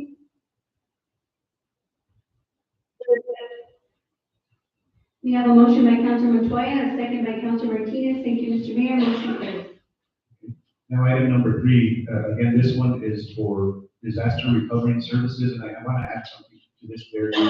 This also gives us the opportunity with the individual that submits or that we select from this RFP process, is that if there's any specialty services that we don't have experts in, and that could be community development, that could be finance, that could be, to get those professionals on board, this RFP covers that. It does. And it means that it's our part, they have those services. For example, here we need an engineer to design all of our processes. We can just ask our folks, they'll put it in place, they'll be here. I don't have to worry about procurement every time. And I think the important part too is, and I know the city of Las Vegas does already have those services, but when we're dealing with FEMA, I think it's always a third party, non-biased, opinion sometimes. And then I'll be honest, there's some of these services that I kind of sometimes wonder if, the price of what we're getting is accurate. And I think this gives us the opportunity to get that third party that we might have, or we have that non-biased opinion. Agreed. And also, these guys are going to work in conjunction with anybody who already have on contract. So, Maria's already got a great a project manager. I made this broad enough so that if she needs to draw on it, she can. However, your contract will specify more details about how they work with your existing partners. Here we're using our standby folks, architects for certain things, and we're using theirs for certain things. Also, they can evaluate your procurement, how you procure those services, to make sure that it will be reimbursable if you rely on your existing folks. That's an okay. And then I guess the important part is also that these individuals already have the knowledge and know-how of working with FEMA and the PA system and everything. So it's not like, currently the ones that we have never dealt with stuff like this, right? So these individuals, we're looking for these that have the expertise that have already dealt with, and of course, our buyers in a unique situation, but it's more pertaining to they know how the process works. They do, and they know how to make sure it's most effective. That's the role that I've served here, and we've made a tremendous amount of progress in the last year, because it's something unique. It's like trying to become a heart surgeon on the fly. You can't do that. So you need to make sure you got the team that can help with it and as well to get that. The last thing on, it's not just FEMA, right? It'll be FEMA, it could also be other grants, like a great grant, or other things that are needed as a result of the disaster that they'll have the ability to help you move forward. So it's not just specifically FEMA or DHS. So with that, I'll Councilor Pro Tem Matute. One more question. Yes. So all the funding, the millions of dollars that we've already received, there won't be in jeopardy by us doing this job from this point on.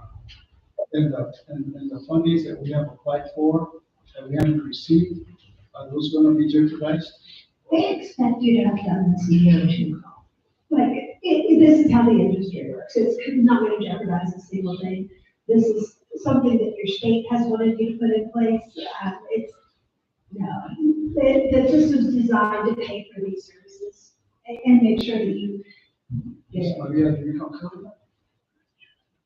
Council, based on the conversations that I've been having, is that, it will not.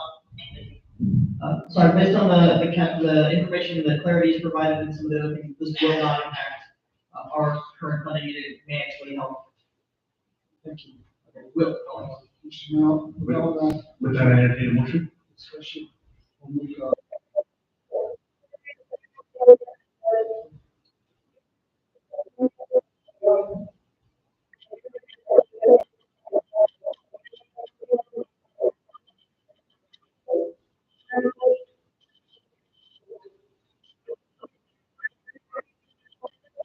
Yes.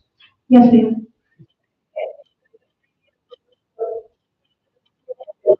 Yes. Correct. So this is, part of the reason it's never happened before. We haven't needed it. But it would be for.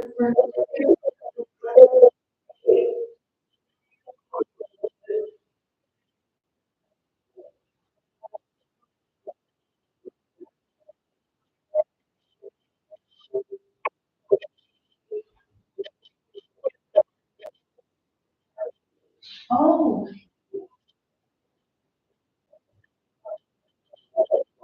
I got you. Can I explain a little bit about that?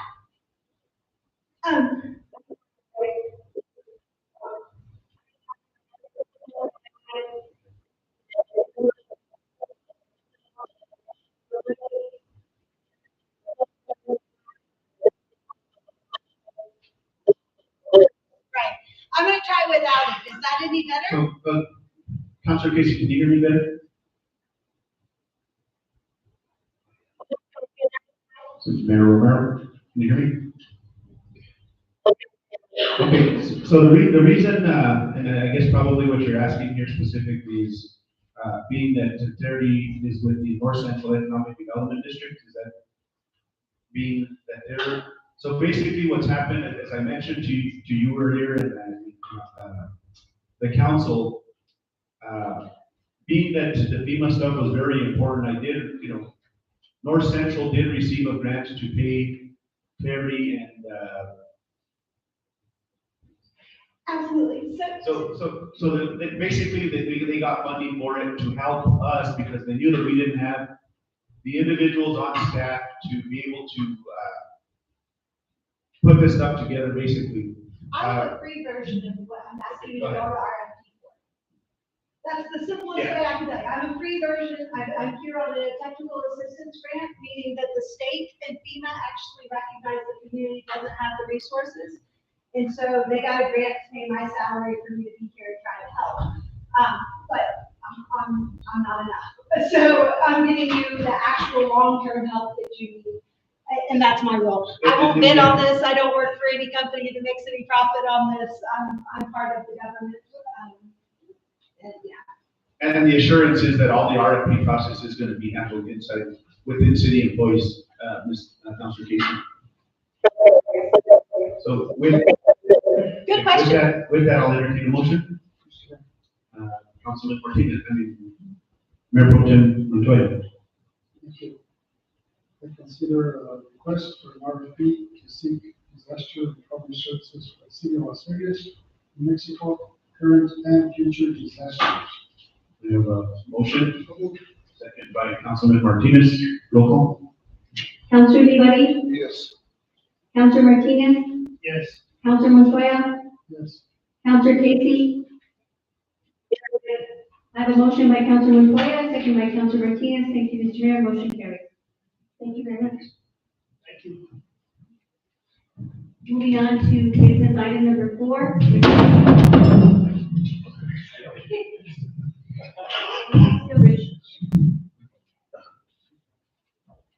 Request approval to award RFP 2024-17 and contract grant writing services to Arch Consulting LLC. We have our Public Works Director, Mr. Arnold Lopez. Good evening, Mayor and Council. I'm gonna let Travis handle this item. He's the one that was tasked with putting this RFP together. Good evening, Councilman, Mayor. Public Works Division is requesting to award RFP 2024-17 grant writing services to Arch Consulting. Proposals were received and opened on February 27, 2:40 p.m. at Utilities Department. Proposals received were only from Arch Consulting LLC. As per the RFP process and evaluation, Arch Consulting was and is in compliance with contract requirements and is qualified to provide and adhere to professional service requests. Now I stand for any questions or concerns regarding this RFP. Council questions, or I'll entertain a motion?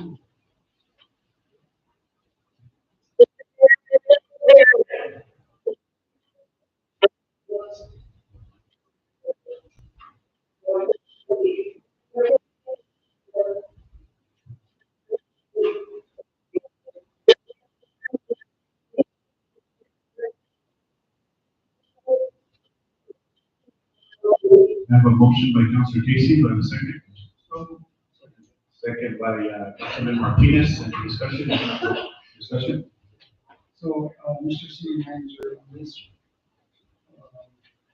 RFP, will this firm be responding to you, economic development, or public works, or? So historically, this position actually fell under community development. I believe going forward, I prefer to have this position report through the finance office so that we can keep track of each of our grants that have been awarded and be able to report that then back to council of our progress. I think that is the better route. And what's the limit on this contract? So for the current fiscal year, which will end June 30th, we have just a little over $12,000 that can be utilized through this RFP. When we go through the budget process, then here next month or two, we'll have to come up with a dollar amount that we can commit as a city for the next fiscal year. The RFP will allow us to move forward with the services and not have a set dollar amount until we actually get to the contract negotiation. So my follow-up question to that is, who's going to give direction? What do you want them to do? So that will have to come through the city manager's office. They would report to finance, so that finance can be actively involved with making sure the grants that are obtained are housed within our financial system, but that individual would come to me for direction. So just for clarification, I do want to add this.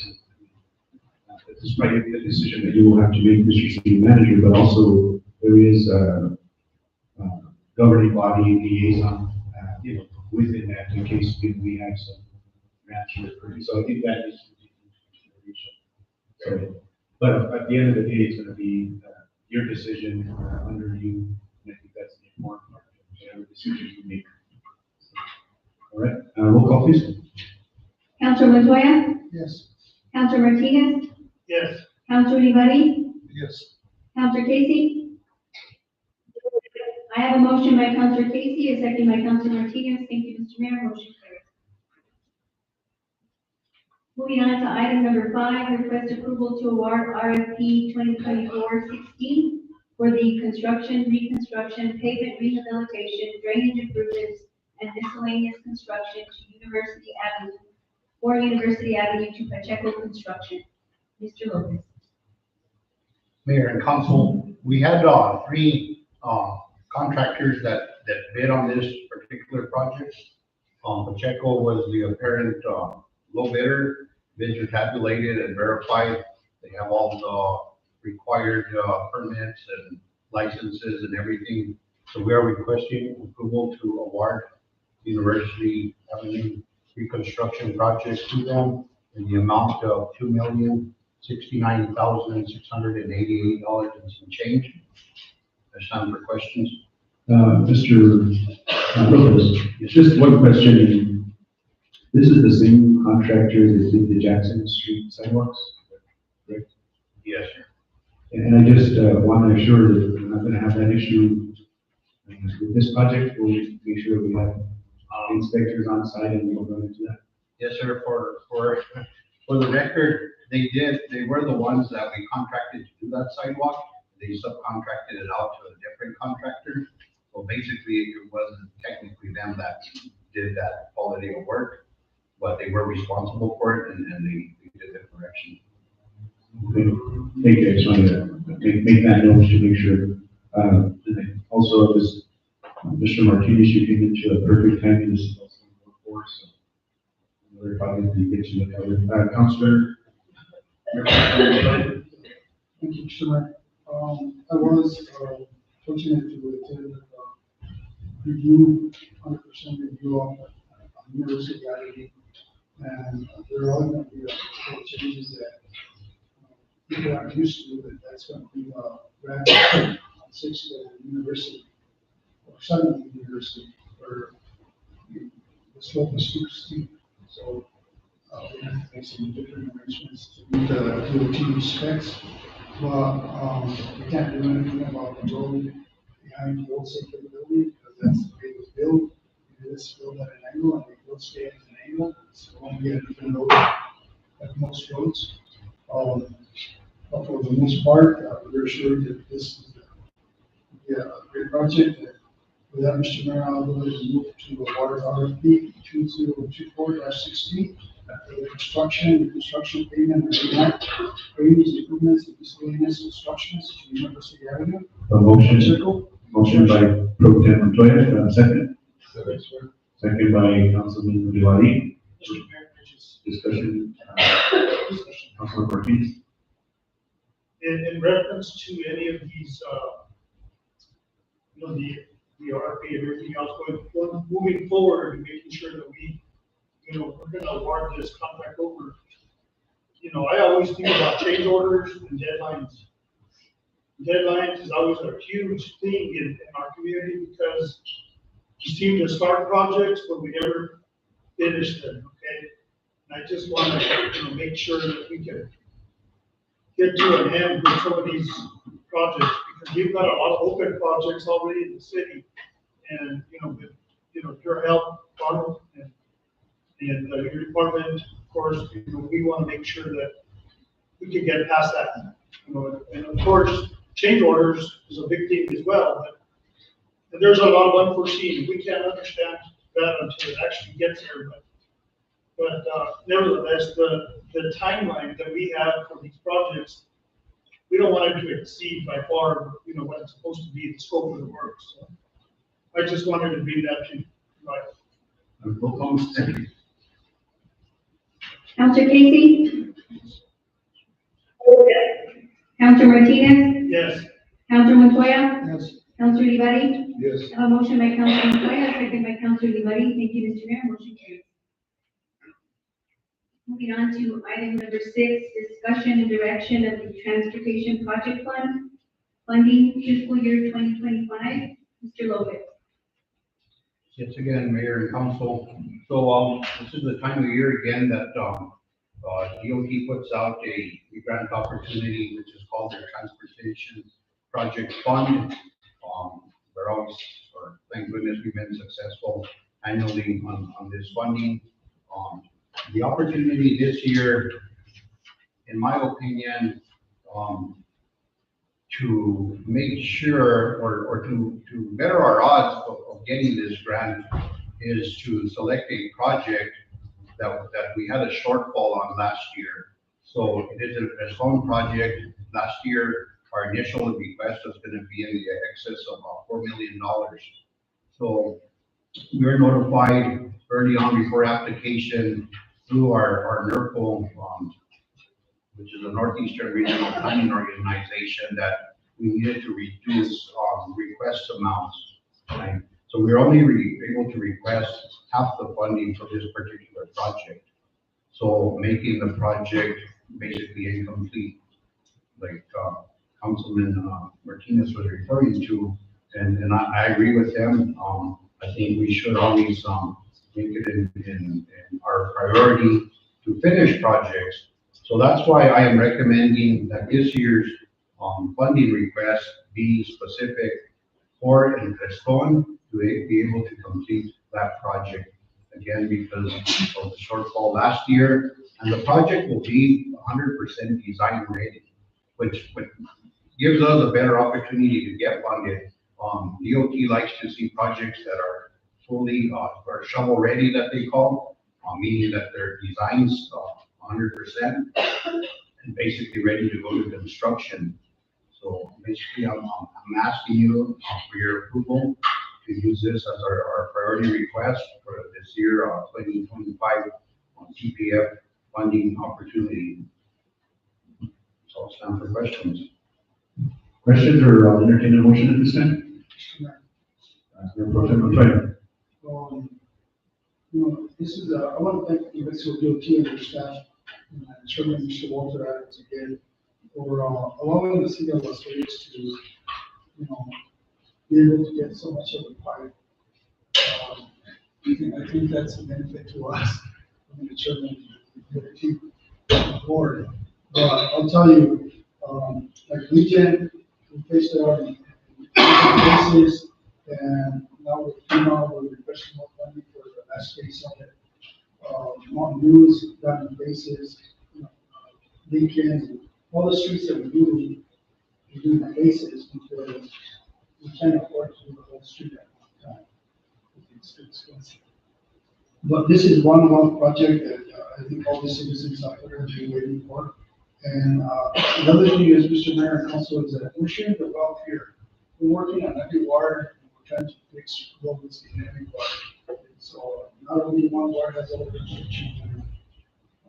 But with that, Mr. Mayor, I do motion to use this project fund for the year 2025, all of which implementing it as a project for the school circle. I have a motion by Pro Tem Montoya. Do I have a second?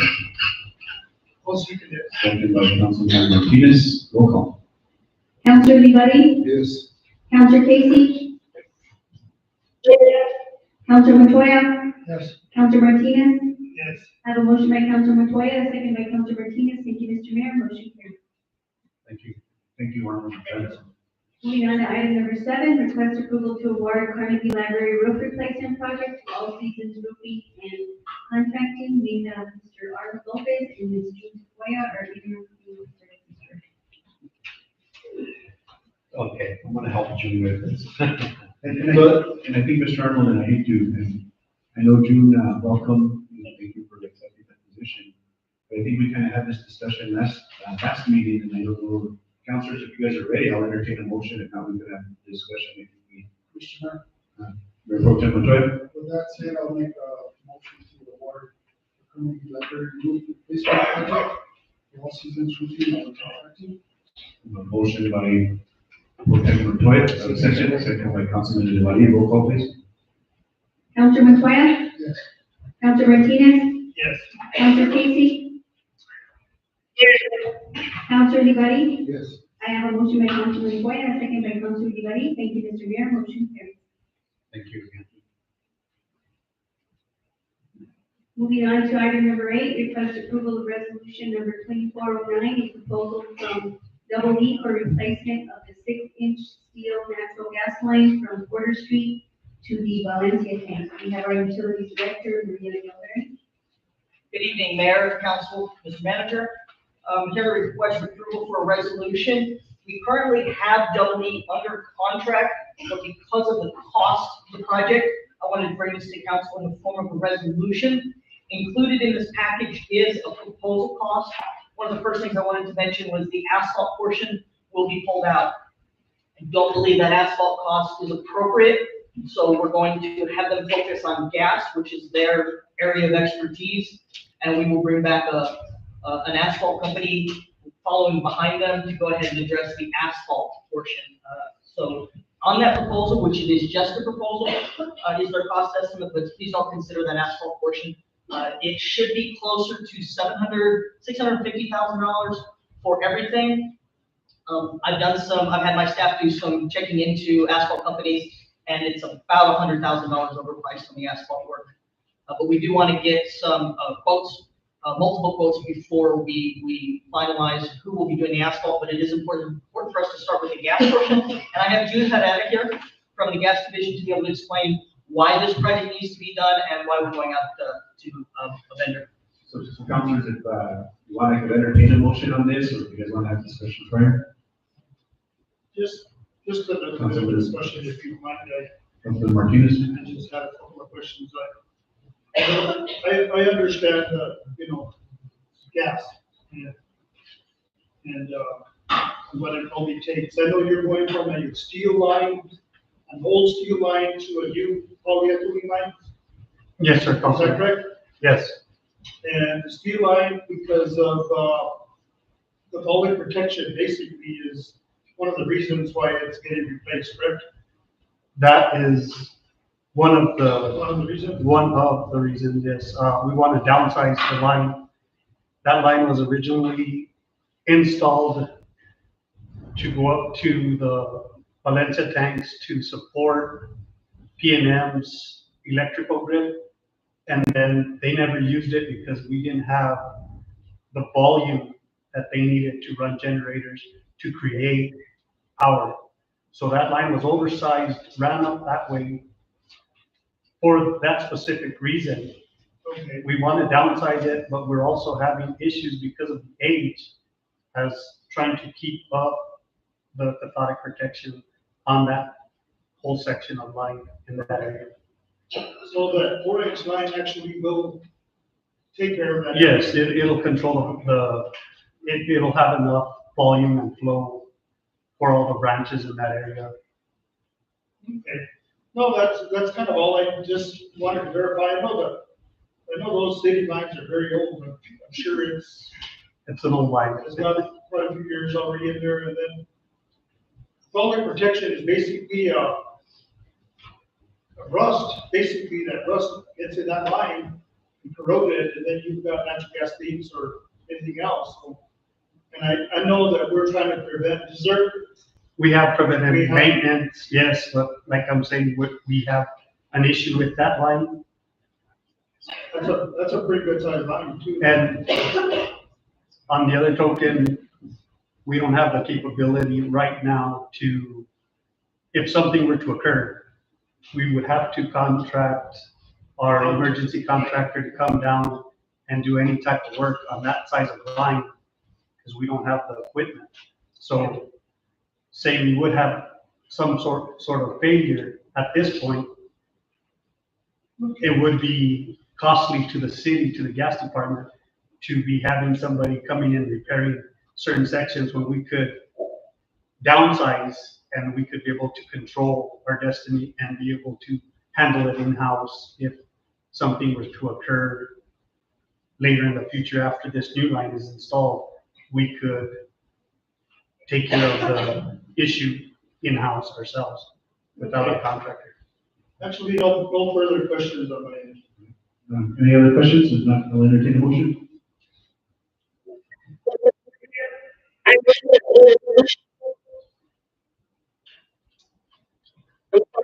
I have a motion by Councilor Casey. Do I have a second? Yes, I'll second. Second by Councilor Martinez. Roll call. Councilor Montoya? Yes. Councilor Uribe? Councilor Martinez? Yes. Councilor Casey? I have a motion by Councilor Casey, a second by Councilor Martinez. Thank you, Mr. Mayor. Motion carries. Moving on to item number 9, request approval to award a contract RFP 2024-14. This is pressure reducing valve, PRV, and altitude control valve maintenance to Curb Services Company. Ms. Galvin. Mayor and council, we have over 13 PRVs in our community. We recently had them all replaced, or they've recently been replaced in some smaller projects. Curb Services has been working with the city for many years. They are the only vendor that can work on our play valve and our particular PRVs. It is important to have someone who's able to work on these PRVs because they control the pressure going between zones. Because of how the city's water system is layered, we have pressure coming from the water tank up in cabin site, and once it passes a certain zone, it needs to be reduced. If it's not reduced, we can end up with pressures over pressurizing in homes. We have worked with Bill Kerb again for many years. He does great work, and he is very cost effective. The types of tasks we would have for him to do is anything that would not be within the capacity of city employees, and it is on a as-needed basis. He has also worked very well with training our staff so that our staff can do more of their own maintenance. Councilors, questions? No questions. Council, Member Pro Tem Montoya? I request a motion to approve the order contract RFP 2024-14. Pressure reducing pumps. Motion by Pro Tem Montoya, and a second? Second by Councilor Casey. Roll call. Councilor Martinez, Yes. Councilor Ivedi, Yes. Councilor Montoya, Councilor Casey. I have a motion by Councilor Montoya, a second by Councilor Casey. Thank you, Mr. Mayor. Motion carries. Moving on to the items that were moved from the consent agenda to the business items. Item 1, request approval of addendum number 1 to contract 397223 Arthur Regional Landfill Incorporated for solid waste tipping fees for the city of Las Vegas. Ms. Gelberman. Mayor, Council, Mr. Manager, Arthur Regional Landfill is what is formerly known as the Wagon Mountain Landfill. They are the company that accepts all of the waste from the city. They are charges right now are $31.54 per ton. We do not have really any other options, and when we put this out to bid the first time, they were the only bidder. They have been available to the city as needed. We do have some, like Estancia, I know comes up as a question whether or not we can use Estancia. They're no longer taking our waste because they're full. And Rio Rancho becomes a challenge because of the distance. So because of distance and availability, Arthur Regional Landfill has been the landfill of choice for the city. The challenges we do have with the landfill, and unfortunately it's weather related, is when it's windy or when it's snowy or rainy, they have to shut down in accordance with their permit, which is one of the things that does affect our ability to send waste away to the landfill that is outside of our control. But this would be the second year of a 4-year contract. Questions? Member Pro Tem Montoya? Councilor Casey had a. Okay, go ahead, sorry. What was that? There was, but he said go ahead, so I have a motion by Councilor Casey. Do I have a second? Second by Mayor Pro Tem Montoya. Discussion? So, Mr. City Manager and Maria, how many days did they close down the plant that was working on this last year? Or really days or whatever? Councilor, to give you that number, I would have to get back with you. How about this year? This year, they have probably been closed 5 or 6 days this year. 5 or 6 days? Yes. And is that part of the reason that we have delays in pickups over here, or is that part of the reason that we have closures at the solid waste station? I appreciate that question, Councilor, and I am fully aware of how this is impacting the public, and it is a challenge that I'm currently working on with my staff. It's a multi-tiered reason why we're having some challenges. One is the current number of employees that we have is limited, and so when I do have someone out sick, that greatly impacts the ability to either pick up trash from the residents or commercial or haul. Picking up trash from our residents or our commercial customers is the priority. So if I lose somebody that's not able to, let's say, drive a Packer truck, I need to pull from the hauler, and so then he's not able to haul to Wagon Mountain because the priority again is picking up residential and commercial. So with staffing, that's an impact. We have had a couple of vehicles need maintenance, and that can impact helping our customers. But another thing that I'm currently, that actually is kind of within our control, and I'm working with the city manager on the best way to do this, is sometimes we just get overwhelmed with trash, because we have a lot of great contractors in town that are doing a lot of work, but all that waste ends up going to our facility and is dumped in a very large load. We're dump trucks and large trailers. And so it hinders the ability sometimes to allow just an average residential person to take their trash because it fills up quicker because of contractors. And again, it's nothing against the contractors, it's their business. It's the combination of the amount of waste coming in and the ability to haul it off as quickly. We are working with our staff to potentially reach out to the contractors to have contractor days, which may help with, we expect it to help with organizing a little bit better. And also working with our contractors when they can to haul directly to Wagon Mountain and help take some of the load off. So it's multi-tiered. It's the amount of trash, it's the staffing, it's the equipment, and sometimes it is the landfill shutting down, which again is outside of our control.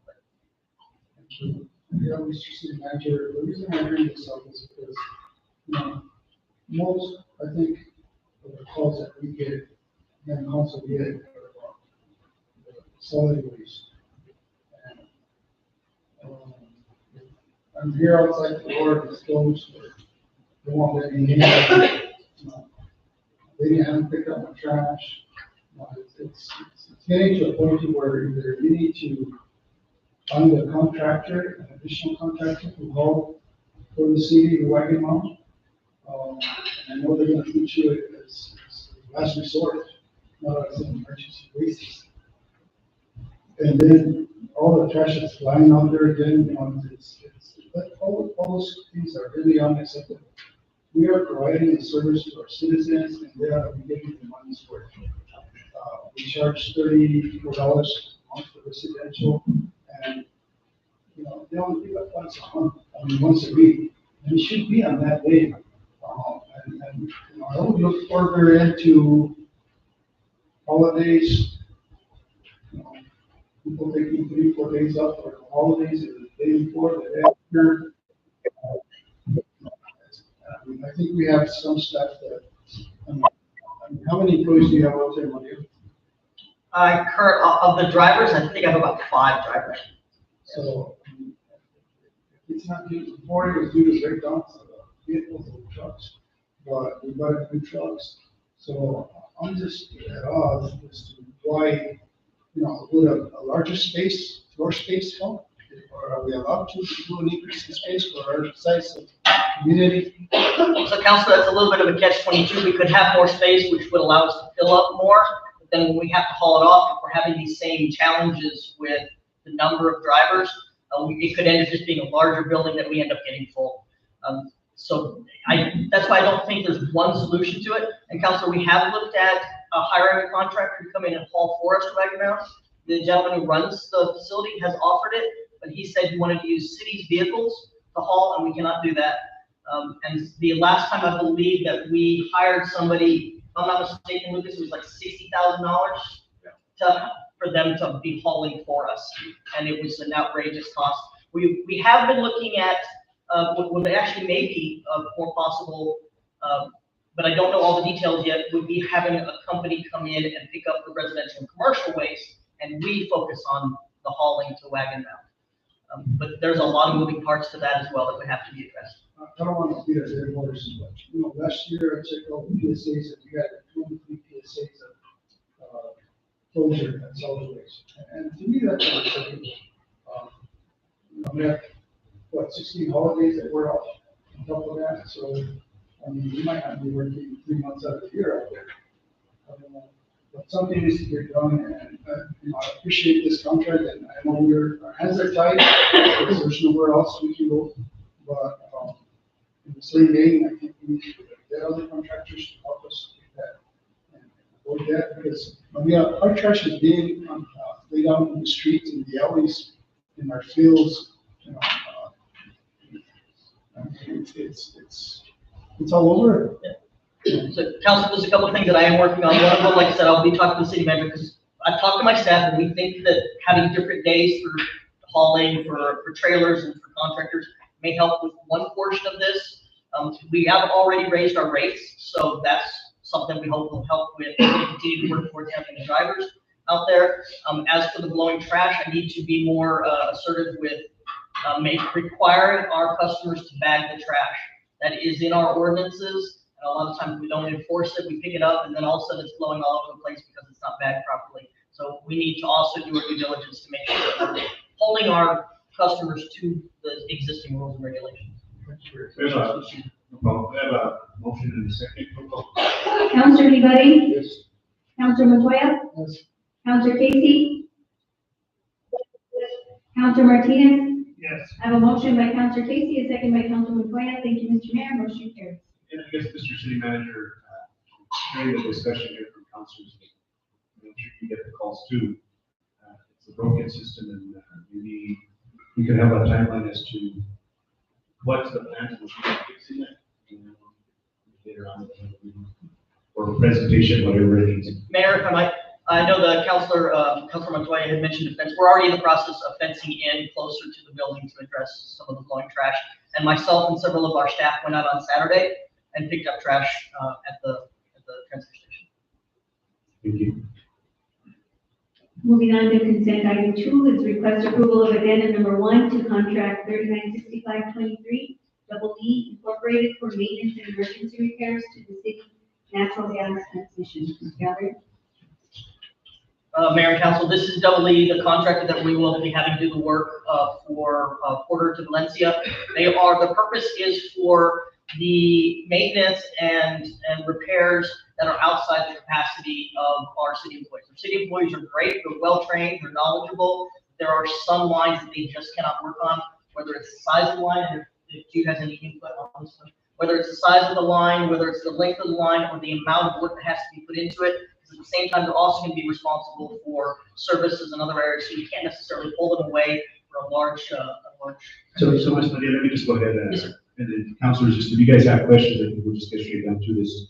If there's any questions right now, this time.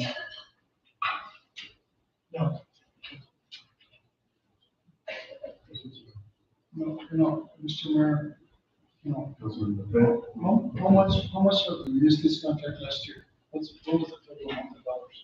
On the transmission line, we did not use them last year. We have them on contract for emergency services. In case, like I tell you, that 6-inch line, that's a distribution line, which is a totally different line. Transmission and distribution are two different things. On the transmission section, catastrophic failure, that's why we have them, because we don't have the capability to deal with that 8-inch line. We could isolate with the staff we have, we could try to isolate and minimize the hazard, and then we need them to do the repairs. So this covers that line of Tacoma. Yes, sir. And Council Plum, and to correct me if I'm wrong, did they work on the transmission line a few years ago when we had that leak? Yes, they're the ones that came down. I think it was 2 or 3 years ago. It was an emergency. 2020, when the line was hit. Okay, any other questions? If not, I'll entertain a motion. Councilman Montoya? Make a motion to contract 3965-2. Motion by Councilman Montoya, second by Councilor Casey. Roll call. Counselor Martinez? Yes. Counselor Lee? Yes. Counselor Casey? Counselor Montoya? Yes. I have a motion by Counselor Montoya, a second by Counselor Casey. Thank you, Mr. Mayor. Motion carries. Moving on to consent item number 3, request approval of addendum number 2 to contract 387522 with the Masters Touch LLC. This is for monthly mailing and postage for the utilities department. Ms. Gilberry? Mayor and Council, this is the company that has been mailing our bills for, I believe this is going to be year 3. So I think this is the second contract. So now they've been mailing our bills for about 6 years. It's about 26 cents a letter. They've been doing a really good job. They actually work well with us when we need to add in inserts. So it's been a very good company to work with. Any questions or entertain a motion? Mr. Mayor, I just.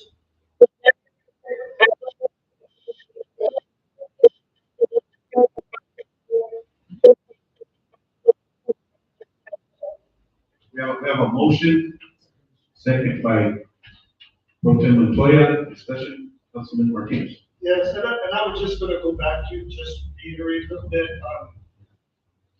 on the contract that we have with the services that are provided, which at one time, I guess, the city of Los Angeles used to do their own mailers and stuff, right? And I believe at one time, yes. I guess that must have been what you said 3 years ago or so. No, Counselor, for 10 years, we've had a mailing company. Oh, really? Okay, I didn't know for sure. I wasn't ever familiar with it. It's pretty involved to produce 7,000 bills, over 7,000 bills. 72. Yeah, and mail them all out, and be accurate and consistent with what we're doing, and so it's. So at 7,200 mailers that go out, whenever there's issues with fresh water or wastewater, and there's gotta be additional, information that needs to go to the public. I know there's fees for that, and I understand that. But if that goes out quite a bit, you're looking at probably a couple $100 a month if we have those kinds of issues moving forward. I know we can't prevent all the things that happen, I understand that, but, we're looking at a fee that continues to grow because we continue to have problems with fresh water. We have problems with, just like, Mayor Pro Tem was mentioning about, the trash not being able to be picked up.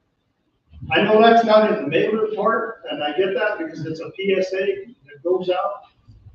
But still, when you're trying to advertise to the public that something is wrong, it's our job to make sure that it gets done right. PSAs do help, and I think that's great. But every time we turn around, we're having to add more to the mail. That's what I'm getting at. Yes. And Counselor, it's actually a good resource for us because we already have them under contract. So when we do need to get those notices out, and we have sent notices out to remind the public about proper things to put in the sewer system, what not to put in the sewer system. When we do have emergency notifications, and we do coordinate with other departments, when the animal control needed to put some information out. And each one of the divisions is responsible for their own fees associated with that. And I think one of the things that we used to do, and I double check on it, if it goes on the back of the bill, there's no cost. Because there may be a cost of the ink, but not the cost of another piece of paper. So we do try and put it on the back of the bill if possible. We do want to try and save some money. We don't just want to spend money. Roll call, Mrs. Sandra? Counselor Casey? Counselor Montoya? Yes. Counselor Ivey? Yes. Counselor Martinez? Yes. I have a motion by Counselor Casey, a second by Counselor Montoya. Thank you, Mr. Mayor. Motion carried. Thank you, Mayor Council. Moving on to business item number 10. Request approval of lodger's tax funding in the amount of $2,500 to Southwest Road Racing doing business as Levy Racing to fund the marketing and advertising campaign for the Levy Racing Hair Scramble Round 1. We have our community development director, Mr. Lucas Marquez. Mr. Marquez, just real quick, I know there's quite a few items here that all pertain to lodger's tax. But I think the important to note here as we move forward with all these items is that they've all been approved by the lodger's tax committee. All have been approved by the lodger's tax committee, yes, sir.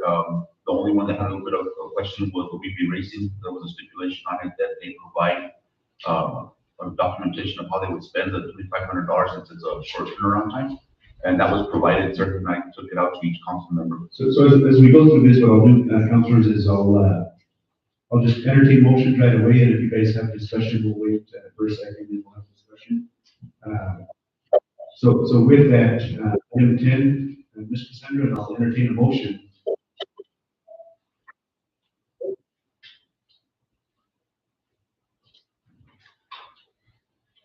So I'll make a motion to approve lodger's tax funding in the amount of $2,500 to Southwest Road Racing held in March 23rd and 24th in Las Vegas, Mexico. A motion by Pro Tem Montoya, and a second. Second by Councilman Ulibarri. Roll call. Counselor Martinez? Yes. Counselor Ivey? Yes. Counselor Montoya? Yes. Counselor Casey? I have a motion by Counselor Montoya, second by Counselor Ivey. Thank you, Mr. Mayor. Motion carries. Moving on to item number 11, request approval of lodger's tax funding in the amount of $5,000 to Las Vegas on the Chamber of Commerce to fund the marketing and advertising campaign for the Car Show Bike Show Film Fun event. I'll entertain a motion on this. Motion by Pro Tem Montoya, second. Second by Councilor Olivari. Roll call. Counselor Martinez, I will abstain. Counselor Casey, Counselor Montoya, Yes. Counselor Olivari. Yes. I have a motion by Counselor Montoya, second by Counselor Olivari. Thank you, Mr. Mayor. Motion carries. Moving on to item 12, request approval of lodger's tax funding in the amount of $5,000 to Las Vegas on the Chamber of Commerce to fund the marketing and advertising campaign for the Red Dawn 40th anniversary event. Entertain a motion. Motion by Pro Tem Montoya, do I have a second? Second by Councilor Casey. Roll call. Counselor Olivari, Yes. Counselor Montoya, Counselor Casey, Counselor Martinez. And I will go ahead and abstain. I have a motion by Counselor Montoya, a second by Counselor Casey. Thank you, Mr. Mayor. Motion carries. Moving on to item 13, request approval of lodger's tax funding in the amount of $6,583.78 to the Las Vegas citizens for historic preservation to fund the marketing and advertising campaign for the Places of the Past, Heritage Week, and Holiday Home Tourism. Motion by Pro Tem Montoya, do I have a second? Second by Councilor Olivari. Roll call. Counselor Casey, Counselor Martinez, I will abstain. Counselor Montoya, Yes. Counselor Olivari. Yes. I have a motion by Counselor Montoya, a second by Counselor Olivari. Thank you, Mr. Mayor. Motion carries. Mr. Sitner, I think, just for clarification, I think, in case, maybe I'm reading into this, Councilor Martinez, the abstain is because some of these will be advertised through your brother's radio station, which I think we could get some legal advice, but as long as you're not financially benefiting, you're able to vote on these, but if you wanna be safe and hold out until we get clarification. I would prefer that. Yeah, I prefer. Okay, just for clarification, thank you, and I appreciate the part of that, thank you. Item 14, request approval of lodger's tax funding in the amount of $18,500 to the city of Las Vegas to fund the marketing and advertising campaign for the 4th of July Fiesta event. Entertain a motion, if not, questions? Motion to pleasure. Mr. Lucas, Yes, sir. is this gonna be enough? We used more than this in previous years. Mayor, Council, I don't believe it's gonna be enough. I think, my option is to go ahead and, petition the board or lodger's tax board to come back to a special meeting and have, another time where we can go ahead and try to secure some more advertisement funds for this, event, sir. And I guess the city of Las Vegas still has to approve the funding for the process itself. Yes, sir. That would be some provision. Just clarification, I'm pretty sure there's a budget already for it. Yeah, I believe there is a budget. For the person, Pro Tem Montoya. request to approve budget tax funding in the amount of $18,500 to the city of Las Vegas, funding marketing and advertising for the 4th of July events. Motion, second. Second, Mr. Mayor. Second by Councilor Olivari, roll call. Counselor Martinez, I will abstain on that. Counselor Montoya, Yes. Counselor Casey, Counselor Olivari. Yes. I have a motion by Counselor Montoya, a second by Counselor Olivari. Thank you, Mr. Mayor. Motion carries. Moving on to item 15, request approval of lodger's tax funding in the amount of $16,000 to the city of Las Vegas to fund the marketing and advertising campaign for the music and the park events. So, Mr. Mayor. Motion by Pro Tem Montoya, do I have a second by Councilor Olivari, roll call. Counselor Olivari, Yes. Counselor Casey, Counselor Montoya, Yes. Counselor Martinez, and I will abstain from that. I have a motion by Councilor Montoya, a second by Councilor Ivadi. Thank you, Mr. Mayor. Motion carried. Moving on to item 16, request for lodging tax funding in the amount of $30,000 to the city of Las Vegas to fund the marketing and advertising campaign for the 2024 Albuquerque International Balloon Fiesta event. Motion by Pro Tem Montoya, do I have a second? Second by Councilor Martinez, roll call. Councilor Casey? Councilor Ivadi? Yes. Councilor Montoya? Yes. Councilor Martinez? Yes. I have a motion by Councilor Montoya, second by Councilor Martinez. Thank you, Mr. Mayor. Motion carried. Thank you, Mayor and Council. Just wanted to add real quick, for that meeting, it was very, very difficult being in a different place. And I want to just thank IT for being there. I know it was a short notice thing for them, so they got out there and they helped me out big time over there. So I just want to give them a little bit of a notice to them. Pro Tem Montoya. Thank you very much for all those large tax fundings. But, I do want to thank the large tax committee and the chairman, for taking all this into consideration. And this is going to boost for Las Vegas this year. This event is all going to bring people to Las Vegas to stay in hotels and to eat and see those things. So thank you, large tax. Moving on to item number 17, request approval of the memorandum of understanding with the Plaza Little League. We have our Parks and Recreation Director, Arturo Padilla.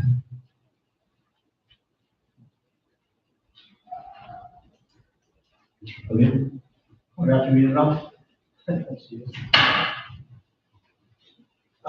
Basically, these are just renewals for every year. We do a contract with the little leagues and the soccer leagues, to start of the season and to the end of the season. Who's responsible for what and so forth, and what roles each play. So these are just renewals. So, councilors, questions? Is that the same fee as last year? Yes. They do this every year. What are you comparing that fee to? It's the same fee we charge every year, the $300 for use of the field. Thank you, sir. We're going straight across with everybody on that. Right? Yes. Thanks. Mr. Mayor, I'll make a motion to approve the memorandum of understanding with the Las Vegas. A motion by Pro Tem Montoya, do I have a second? Second.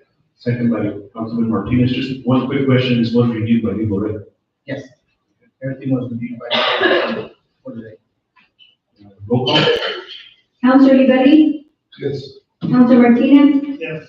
Councilor Casey? Councilor Montoya? Yes. I have a motion by Councilor Montoya, second by Councilor Martinez. Thank you, Mr. Mayor. Motion carries.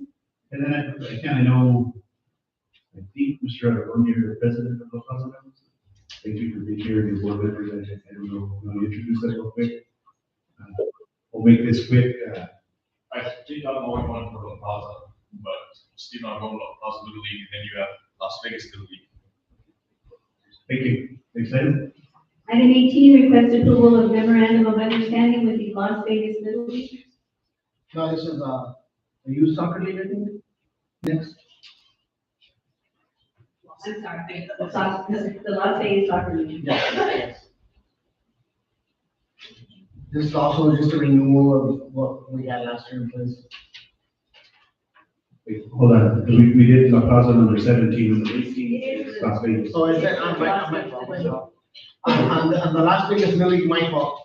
We're gonna make an amendment with changes. There was a few grammatical changes, only nothing to do with anything else besides, on number 6, Will Dean, on number 7, under Las Vegas Little League, we took out treasure, and there was a couple of misspellings. We also added 8 to 11 on Sundays and 8 to 11 on Saturdays as far as the times that they have it. So these changes have been made. I emailed them to Kathy from the Las Vegas Little League. We just need I need to send them to Cassandra tomorrow. They're just minor changes. Okay.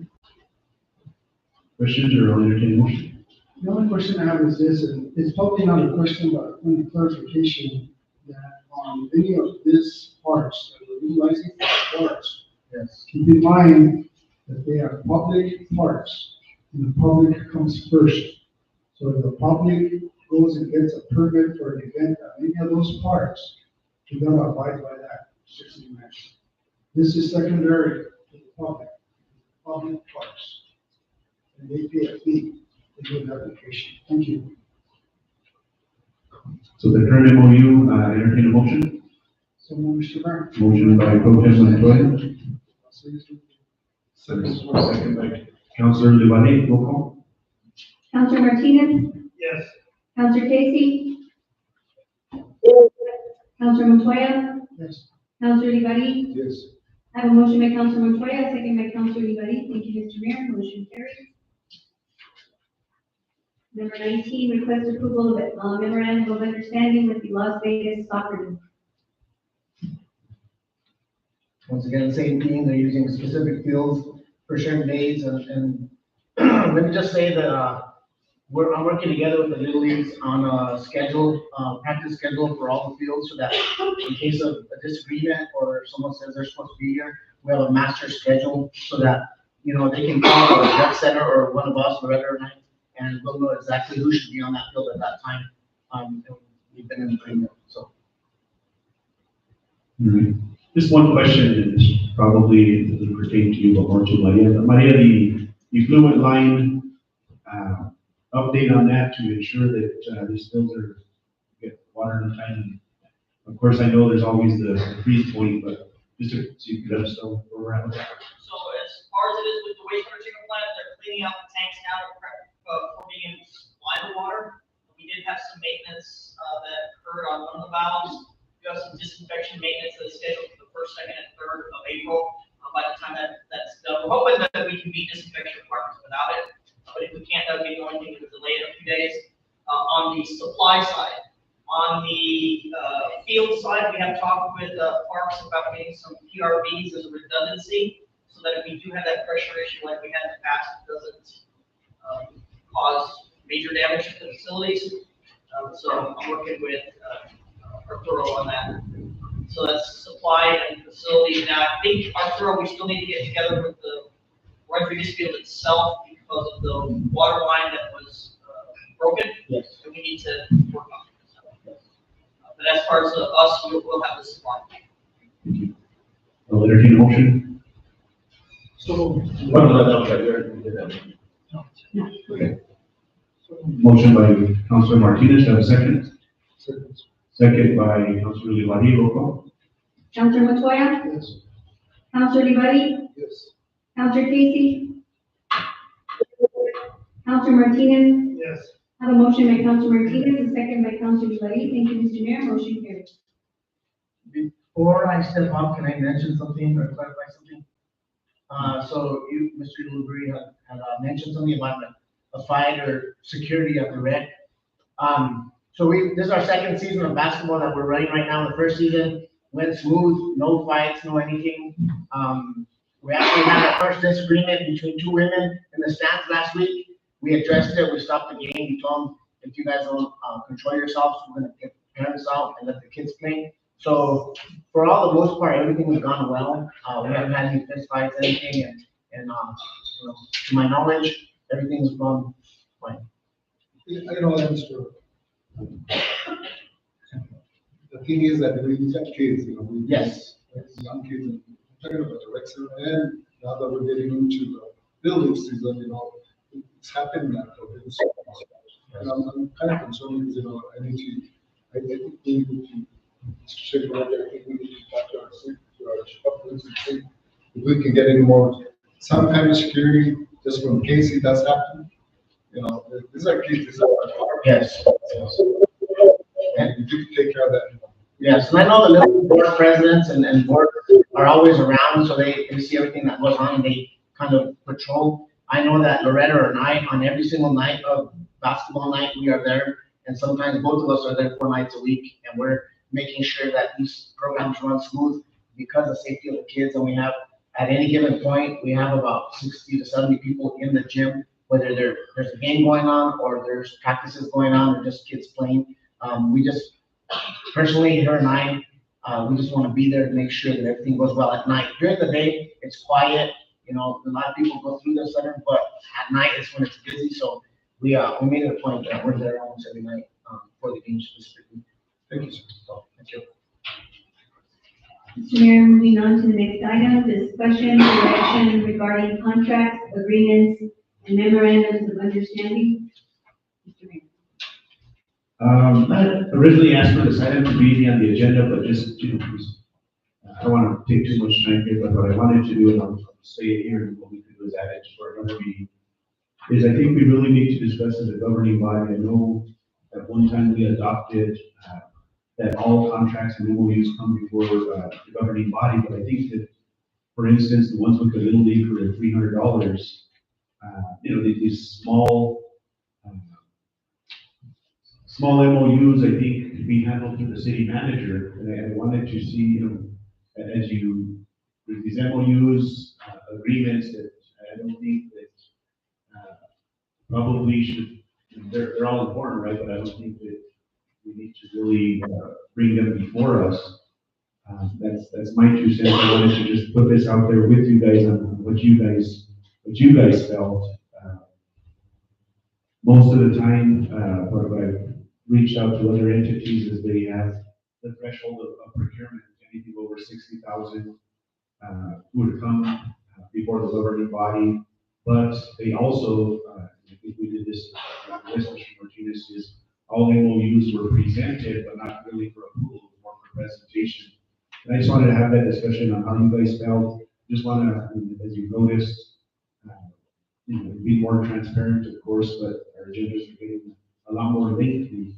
And I think we need to delegate, be confident in our city manager that he's going to be transparent with us. And I think it's an opportunity that we delegate some of this to him.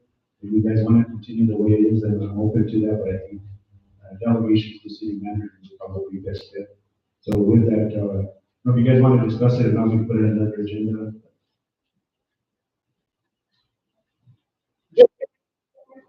Councilor Casey?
And Councilor Casey, maybe Ms. Cassandra could attest to this. I think we had discussed that all of them would at the time, right? That's correct. Yeah, so that's why I wanted to bring it up. Like I mentioned, and because you said, I think we all have trust in Mr. Montgomery.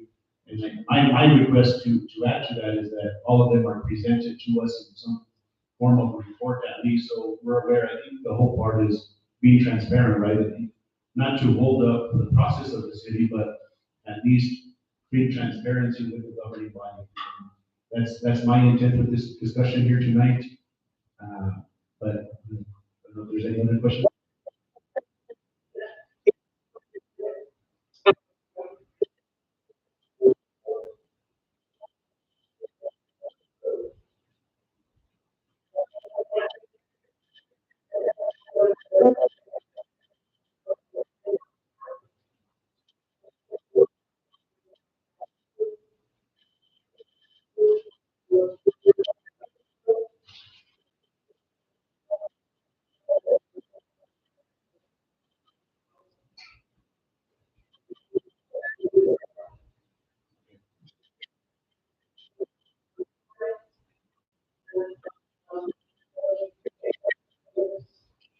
Yeah, and with that, I'll let Pro Tem Montoya speak, but with that, so we officially get it, direction from the governing body, I entertain a motion, but, because it's not official, Councilor Casey, the direction last time was just we keep it the same. So with that, Councilman Pro Tem Montoya? Yes, thank you, Mr. Mayor. You know, at this, October last year, and the minutes are attached to our agenda today, but at that time, Mr. Mayor, you were a councilor, and you supported the issue of bringing every MOU before mayor and council. And that was also, I guess, the community, because of the last previous city manager, making MOUs that the authority to do. But at that time, you said that anything was monetary needed to come to council. And I still agree with you. I think that anything with monetary value has to come before council. And not only that, but even on these contracts that we signed up on tonight, it says the general liability insurance coverage, bodily insurance, disease, illness, or death, property damage, liability compensation, general liability coverage not less than $100. Limited for occurrence, including covers of property damage, covering bodily injury and wrongful death, and so on and on and on. So it's not only about the dollar amount that we're charging, it's also a liability issue that we need to know if it's a carnival, or if it's a circus, or if it's non-profit organization, whatever it is that wants to do an MOU with the city of Las Vegas. On our city charter, it says that we are responsible for those actions and not the city manager. We like us as city managers as well as everybody else here. But that don't mean that he's going to make out today or tomorrow and we're going to get another city manager. I'm not going to, make my comments on the individual, the liability that the city we have. And I would say that we stay the same and any MOU come before this governing body. We would just want to act on it and make a motion, not discuss it or anything like that. But we need to be aware of it. We're, at the end of the day, we're responsible for those liabilities. And I agree, and you're right at that time, Pro Tem Montoya, is at the end, it's, having those trust and ethical values. At the time, I didn't feel safe and confident in that. And as we as a governing body, we could, as things change, we could change ordinances. That's our authority as governing body members. And that's why I feel things have changed. I feel confident in the city manager. And that's why I'm presenting that here tonight. So I'll leave it at that. In my discussion, if there's any other discussion.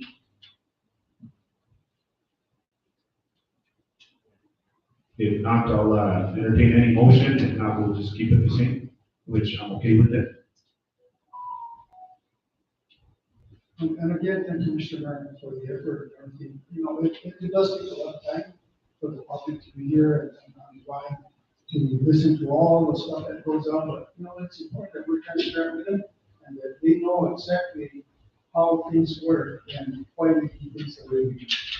And I think this governing body, and Mr. Mayor, I want to say, have been very transparent with the public, on things that are going on in our community. The city manager gave a long report today, not rightfully so. He's doing a lot of work. So, and so are the employees and the departments and so forth. But, I would just leave it at that and let the charter be taken. Councilor Casey.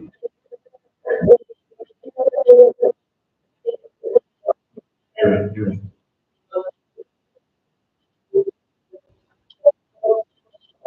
Okay. So if you actually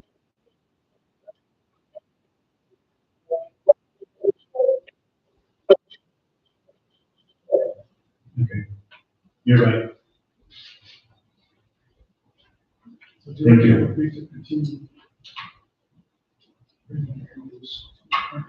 Well, so now in all fairness, we'll continue like this, but I'll ask the governing body to take into consideration that they start to become a burdensome on our progress here at the city council meetings, we'll take that into consideration. That's right. Moving on to item number 21, discussion update on revisions to municipal charter. We have our city manager, Jim Limerick.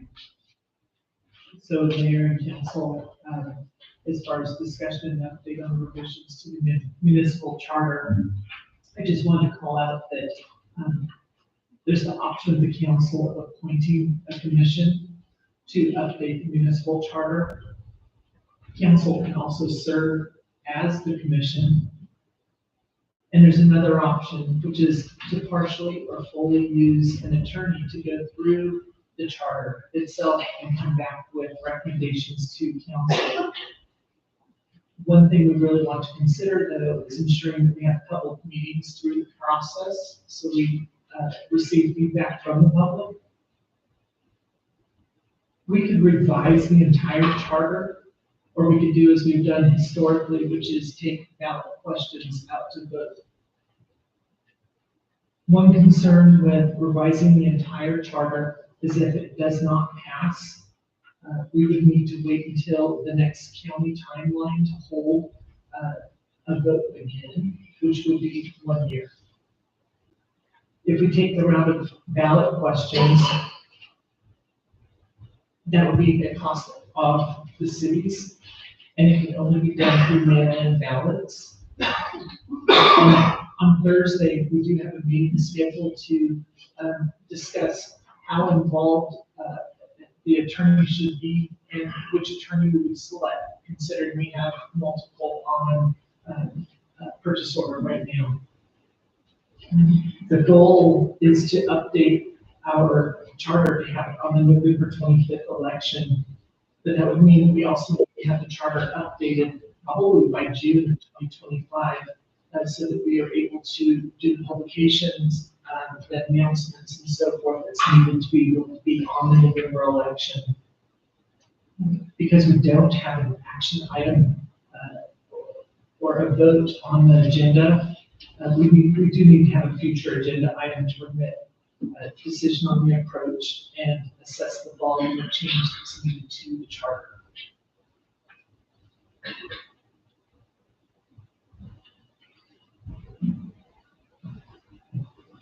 Councilors? Discussion? I'll just add real quick, I just think, my input into this is that we have the two options. I think we have to be as transparent as we can with the public, get their input. There's a lot of items that need to be addressed. For instance, the difference between our charter versus state statute once we enact it into the November elections, that's the big one, but there's plenty of them. And I think it's very difficult when we put up individual questions. And I think that makes it, when we're doing so many items at once and we go to the ballot, the community doesn't really want to look at every single item. So I think we need to try to make it as, change it, but also make it as simple as far as for the individual, the voters to read these items and to be able to make that determination versus they see a paragraph for every question and then there's 20 questions on the ballot and when they go in. This November of 2025 is going to be a bigger election than normal because you have your school boards, now we have the city and all the city stuff. It's going to be very long ballot, and probably something that's longer than what the general election in this November would be. But I think that we do have a lot to change. I don't know, maybe, as the item is here, discussion, but maybe a few of us can kind of put together something with the city manager and maybe present at the council where we have, a direct plan of what we can do. That would be my suggestion. Right now, we'll open it up for other discussion. Sure.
Okay. Other discussion? Alderman Floyd?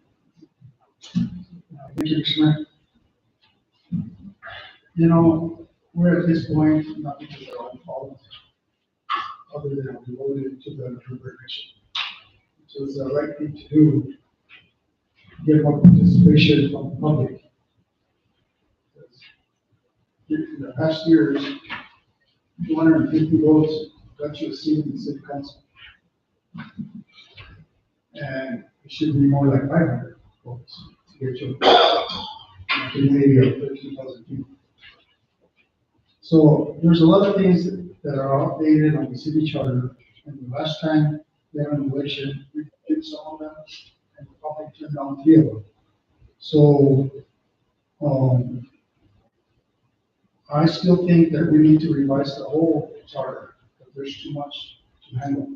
We can't just go and put even 10 or 20 items, because there's paragraphs that need to be revised completely.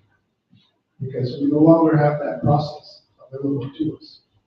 And that's how come we have a little bit of a eco or partner when we got on board by the councilman. Because we had to figure out our own direction. When we got the mayor, the same thing. We had to figure out our own. So it's to the public's investment, to the public's interest, that this governing body get together with the city manager, get an attorney, and those wanting to put in their input as to what changes need to happen. And we need to have a timeline from the clerk or the city manager as to how things are gonna happen, how they're gonna occur, when they're gonna occur, dates and times, places, meetings with the public, meetings with mayor and council, updates to mayor and council, meetings with the attorneys, and then finally putting it on a referendum, the final version, after having public meetings and so forth, and bringing it back to mayor and council for the final say so. Put it on a referendum and a November election, and it's for the best interest of the public to vote on it. Because otherwise, they're leaving all the authority on the mayor and council, the next board. I think that's the direction that I would give our, YouTube. Thank you, Coach. Councilors?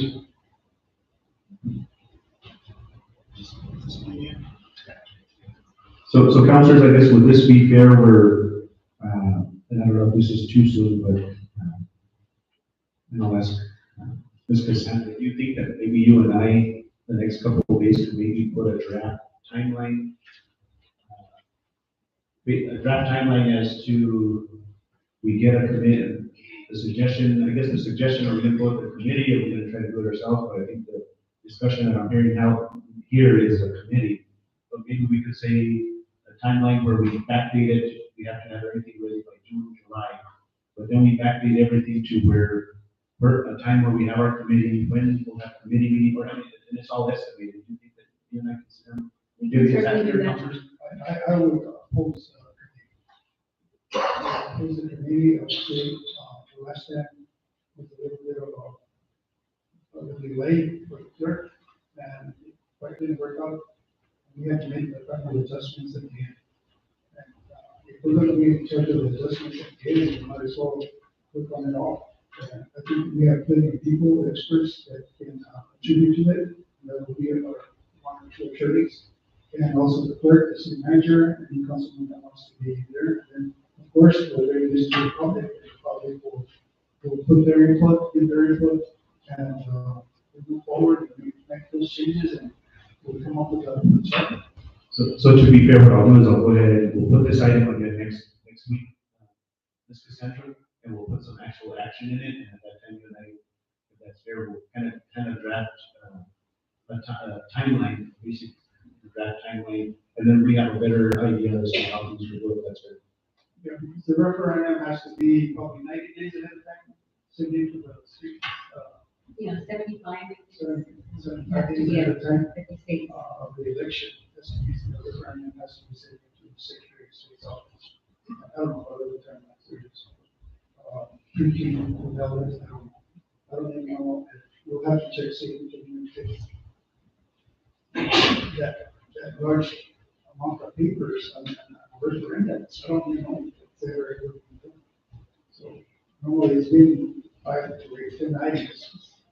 But we're talking about 15 pages at least, say, and that's what we're trying. So, Mr. Mayor, I don't know if we could do the timeline, the agenda goes out on Friday. I don't know if we have enough time to do that, but we can put it on for action as far as we need to determine what this governing body, yes. wants to do with. That's good. All right, so we'll talk about this a little more next week. Thank you, Mr. Mayor. Moving on, for our next item is executive session. Councilors, before we start, I do want to, before we go into executive, first off, thank those that did apply that, we're here tonight and have been patient with us throughout this lengthy agenda. And I'll go ahead and acknowledge them. I want to state the reason why we are here today. I did promise the governing body that I would have names in March. This is a difficult decision as a mayor. Our charter before it was just one individual. I'm confident that there's more than one individual. That we can do that, but I don't think that it's fair for any mayor, especially if you want to be transparent. You want to make sure you get the best individual for this position, because public safety is the number one priority in this community. As we move forward, I would ask the governing body the reason why it's here on this agenda, and of course we'll have to go over some applications in the executive session, but I think that it's only fair that each one of these, I didn't want to interview them. I tried to avoid calls or suggestions from the community as we do this, because I think everybody deserves a fair chance in this. So what I would ask the governing body as we look into these applications is that we give them all an opportunity to interview in a public setting. We all could come up with questions by the time we come up with that interview process. And I think this is a decision that the governing body should make jointly, working together.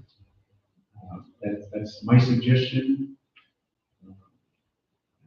There's, it's a big decision. We know that our police department can use some help. And I don't want to make this position a political position. I want to make sure that our community is confident that whoever this governing body selects is that they selected the best person for the job that applied. We did give it ample opportunity. These were the ones that did step up and put their names and are willing to take on the challenge, because it's a challenge.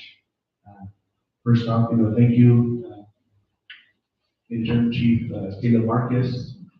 Thank you, Deputy Chief Intern Matias Apuraca, Mr. Henry Trujillo, and also to Eric Padilla.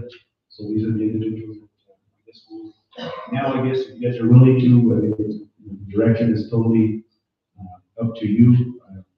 I fulfilled my duties as far as mayor, presenting more than 2 or more names, but I did offer my suggestions, and from that point, I'll open it up. You're gonna have discussion, and not I'll entertain a motion for executive session to review the applications. Mr. Mayor, Councilor Martinez. I'd like to make a motion in accordance with the New Mexico Open Meetings Act and NMSA 1978, Section 10-50-1, and H2, limit personnel matters discussion on appointing a police chief. Motion by Councilor Martinez. Do I have a second? Second by Councilman Olivari. Roll call. Councilor Montoya? Yes. Councilor Olivari? Yes. Councilor Martinez? Yes. Councilor Casey?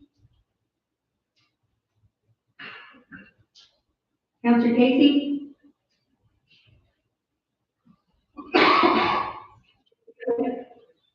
Thank you.